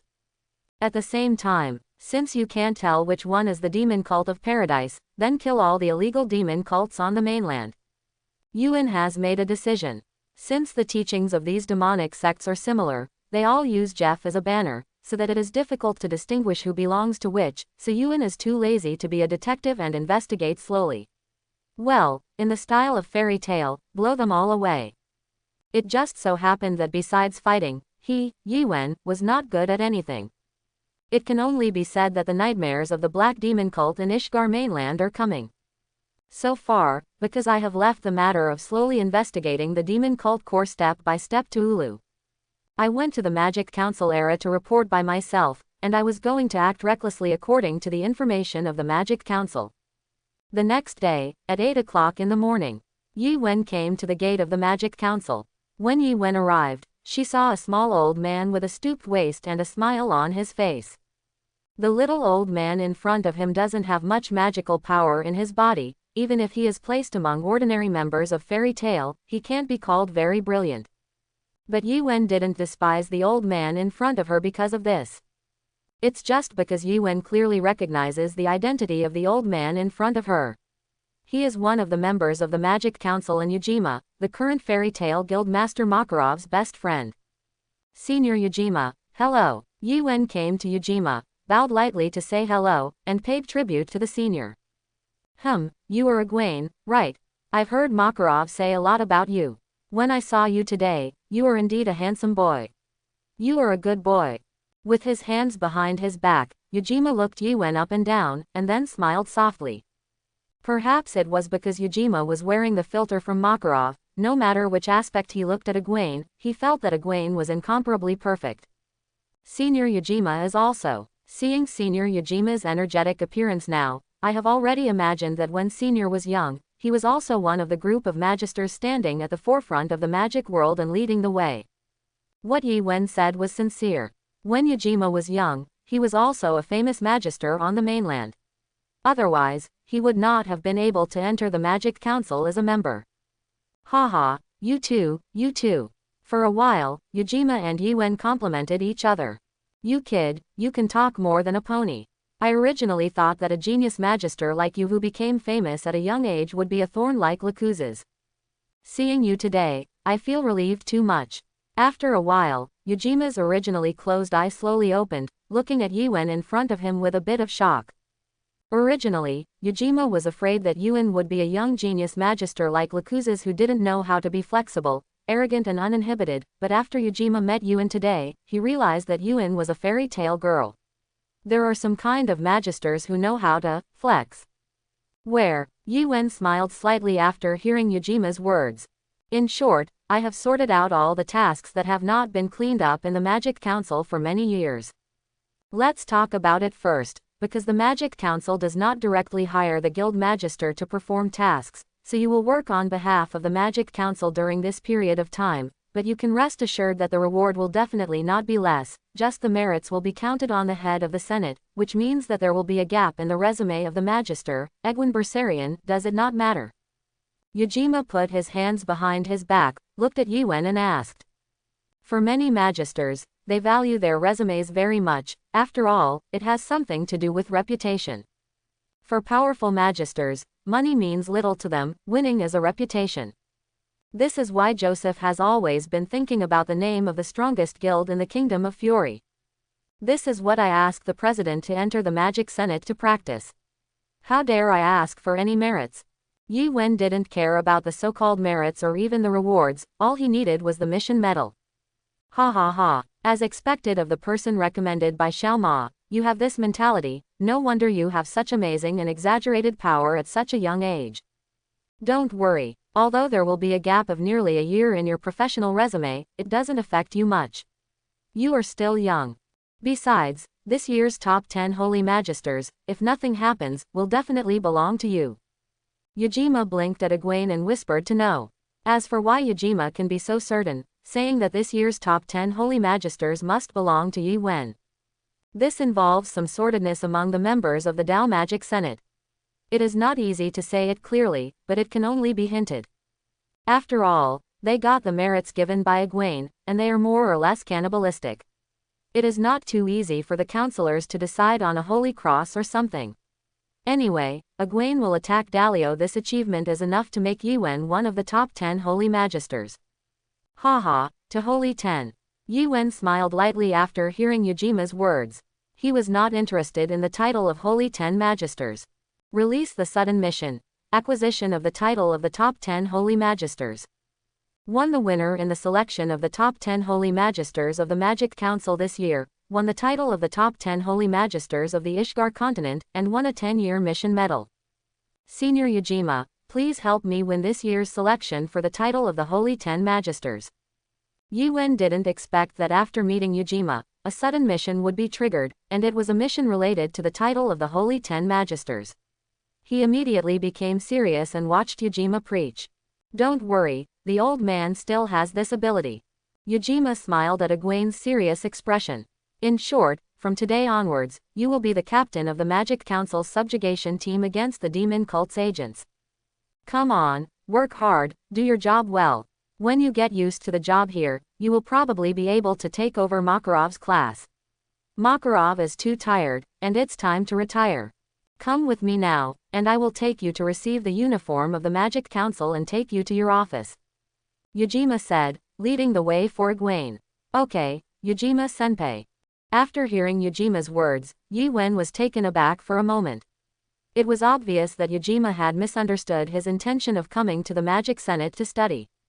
He came to the Magic Council, not to learn management techniques, but to really plan to wipe out that group of demon sects. As for the position of the leader of the Fairy Tale Guild, he really has no idea. Even if he is given 10 years mission medal as a reward, only then would it be possible to think about succeeding Makarov as the new president of Fairy Tale, but it would probably be the same as Gildas. After becoming the president, he would immediately return the position of president to Makarov. However, Yuen didn't explain Yujima's misunderstanding. He followed Yujima closely and walked towards his office. At this moment, Yuen respected Yujima from the bottom of her heart. The little old man in front of him really cared about Fairy Tale very much. In some respects, his contribution to the development of the Fairy Tale Guild was no less than that of the current Makarov, the leader of the Fairy Tale Guild. The special attack team of the Magic Council against the Demon Cult. It is a team dedicated to investigating and crusading demon cult groups. There are about 100 members in the team, 10 people form a squadron, and 3 people form a small team. Each squad has a small leader, and each squadron has a squadron leader. As for the captain of the special attack team against the demon cult, or can be called the chief captain, last year he was dismissed because he failed to meet the targets required by the counselors because of his poor handling of affairs. Originally, members of the special attack team thought that the captain of the special attack team of the Magic Council this year would definitely choose one of the 10 squadron leaders, but what surprised everyone was that the senior members of the Magic Council suddenly a person was airborne to be the captain of their special attack team, which made all the special attack teams dissatisfied. At this moment, in the offices of the squadron leaders. By the way, when will our airborne captain come? Could it be that I was scared and stupid, so I didn't dare to come because I was scared? The one who spoke was a young man named Keith with mohawk hair. He was a bit angry, and seemed to be disdainful of the coming captain of the commando team. Keith was one of the 10 squadron leaders of the special attack team, and he was also one of the squadron leaders who were most dissatisfied with the fact that the members of the Magic Senate were parachuted into the captain. In his eyes, the group of congressmen who can only command blindly from the rear can't understand the horror of the demon cult. To fight against these members of the demon cult who have been brainwashed by Jeff, you must have the determination to die. If the people who come here don't understand anything and become the captain of the special attack team of the Magic Council, they will be slowed down, and they will die if they command blindly. Keith, calm down. Speaking to Keith was a man wearing myopia glasses and combing a long whip. He was also a squadron leader of the special attack team. Rahal, you are probably the happiest person for Captain Chao Sen's departure, right? After all, as long as Chao Sen leaves, you will become the captain. What a pity, members of parliament have just fallen from the sky. Captain, did you not expect this? Hearing this, Keith turned and looked at the squadron leader named Rahal, who made him calm down, and said with a sneer. Keith. After hearing Keith's words, Rahal's face flashed with displeasure, and he saw that a fierce quarrel was about to break out between the two. You two stop arguing. The other squadron leaders immediately persuaded the two who seemed to be arguing again. Click, click, click. Just then, there was a sound of footsteps. Yi Wen and the 2 civil servants of the Magic Senate walked into the meeting room of the squadron leader of the special attack team. Okay. At this moment, Keith, Rahal, and the other squadron leaders who were planning to quarrel all stopped and looked at Yi Wen. Captains of the special attack team of the Magic Senate, the current captain of the special attack team of the Magic Senate, Yuen Bersarian. The 2 civil servants looked at the squadron leaders resting in the room, and introduced Yi Wen to everyone. You are the new captain. Are you kidding me? Isn't this a child? Keith left Rahal, who was arguing with him, and walked up to Yuen, watching Yuen speak in astonishment. Haven't you heard of me? Yuen looked at Keith with a puzzled expression. He should be quite famous in the Magic Council. Why are you famous? After hearing what Egwene said, Keith was taken aback. Egwene, this name sounds familiar to me. Could it be that you are that Yuen from Crash Star? Rahal looked at Egwene as if he had thought of something, and there was a flash of shock in his expression. Okay. Yuen looked at Rahal, who had a flash of shock, and nodded indiscernibly. He said that he was still very famous, and this kind of thing that was looked down upon because of his youth should not happen to him, is. Ha ha ha, you mean this little doubting, is that Yuen from the Crash Star? Stop joking. I heard that Yuen from the Crash Star is 8 meters tall. has the blood of giants and ancient dragons, and the slightest movement can shake the world. Keith laughed out loud after hearing Rahal's words, and then said something that shocked Egwene. 2. After all, it's said that Yuen is haunted by ghosts, and no one has ever seen his true face. According to some rumors, I heard that Yuen, the crash star, has an extremely mysterious life experience. Except for the counselor, no one knows what his last name is and what he looks like. However, I heard from inside sources that Yuen of the crash star will never step on the ground, because he disdains to walk with his feet like ordinary people, so he always flies in the air, making others look up at him for some existence that he dislikes, or does not look up to him, and makes him feel that there is no respect for it. He will directly use the true celestial magic starfall to completely destroy the opponent's body and soul. He is a magister with terrifying strength and extremely violent personality. At this time, after listening to Keith's words, Rahal nodded and added, "Let me see the back of your hand." Keith seemed to have thought of something, walked up to Egwene, and looked at Egwene's hands in self-concern. "It really is a fake. I heard that Yuen of Crash Star has their guild logo printed on the back of one hand, and the back of the other hand is full of orthographic characters. Each line of those orthographic characters represents 100 lives. Quote, the back of this guy's hand is clean. It's obviously not the murderous magister. At most, it's just the same name. Besides, there are so many people named Yuen on this continent. It's obvious that you're overthinking this time, Rahal." After checking the back of Egwene's hand, Keith smiled and looked at Rahal preaching triumphantly. "Would you like to hear what you are talking about?" After hearing what the two said, Yuen felt a little speechless. The reason why the badge on the back of the hand disappeared was because Ujima told Yuen not to reveal her identity as much as possible, although Yuen thought that as long as he used his signature meteorite, it would be difficult to hide his identity, and he didn't want to hide it either. Own identity. But for the sake of Ujima, he still added a magic that only the guild can see to the fairy tale medal on the back of his hand. As for the back of the other hand full of orthographic characters, recording the number of his murders, this is pure nonsense. Because Egwene was ruthless against the Black Magisters, it seemed that Senator Ujima deliberately hid Egwene's appearance in order to protect Egwene or Egwene's family from being retaliated by the Black Magisters. Although Yuen thought that even if there was a Black Magister who wanted to trouble his family, he would just seek his own death. Irene was not so easy to talk to him. If she met him, she would be beaten to a half at most. If she met Irene. But after all, Ujima had good intentions, and he, Yuen, couldn't say anything, but after hiding it, the rumors about it were too exaggerated, right? Although it is true that almost no one has seen his true face, it is true that he always throws meteorites down from high altitudes. But what is more than 8 meters tall? The blood of giants and ancient dragons flowed through his body. Disdain to walk with 2 feet like ordinary people, always fly in the sky, let others look up to him. Just throw meteorites to kill those who don't like it. Is he like that? None of them have anything to do with him, okay. His meteorites hit all the targets that were crusaded, but the force was well controlled, none of them were killed, only half dead. Although compared to Naz in the later generations, Yuen's rumors and titles are much stronger, at least his nickname has his own name in it, Yuen of Crash Star. And Naz, except for the title of Fire Dragon, most people in the magic world don't even know what Naz's real name is, so that there are people who use Naz's nickname to make trouble everywhere. But it's only a limited strength. This kind of rumor still makes Yuen feel a little bit of a headache. I'll give you 10 minutes to gather all members of the special attack team and gather in the martial arts field. Of course, Yuen didn't bother to explain to the group of guys who believed in the rumors, because soon the group of guys who believed in the rumors would understand everything. Remember, this is the order of the captain. After Yuen finished speaking, she turned around and left without giving these people a chance to talk nonsense. A group of ignorant squadron leaders were left behind.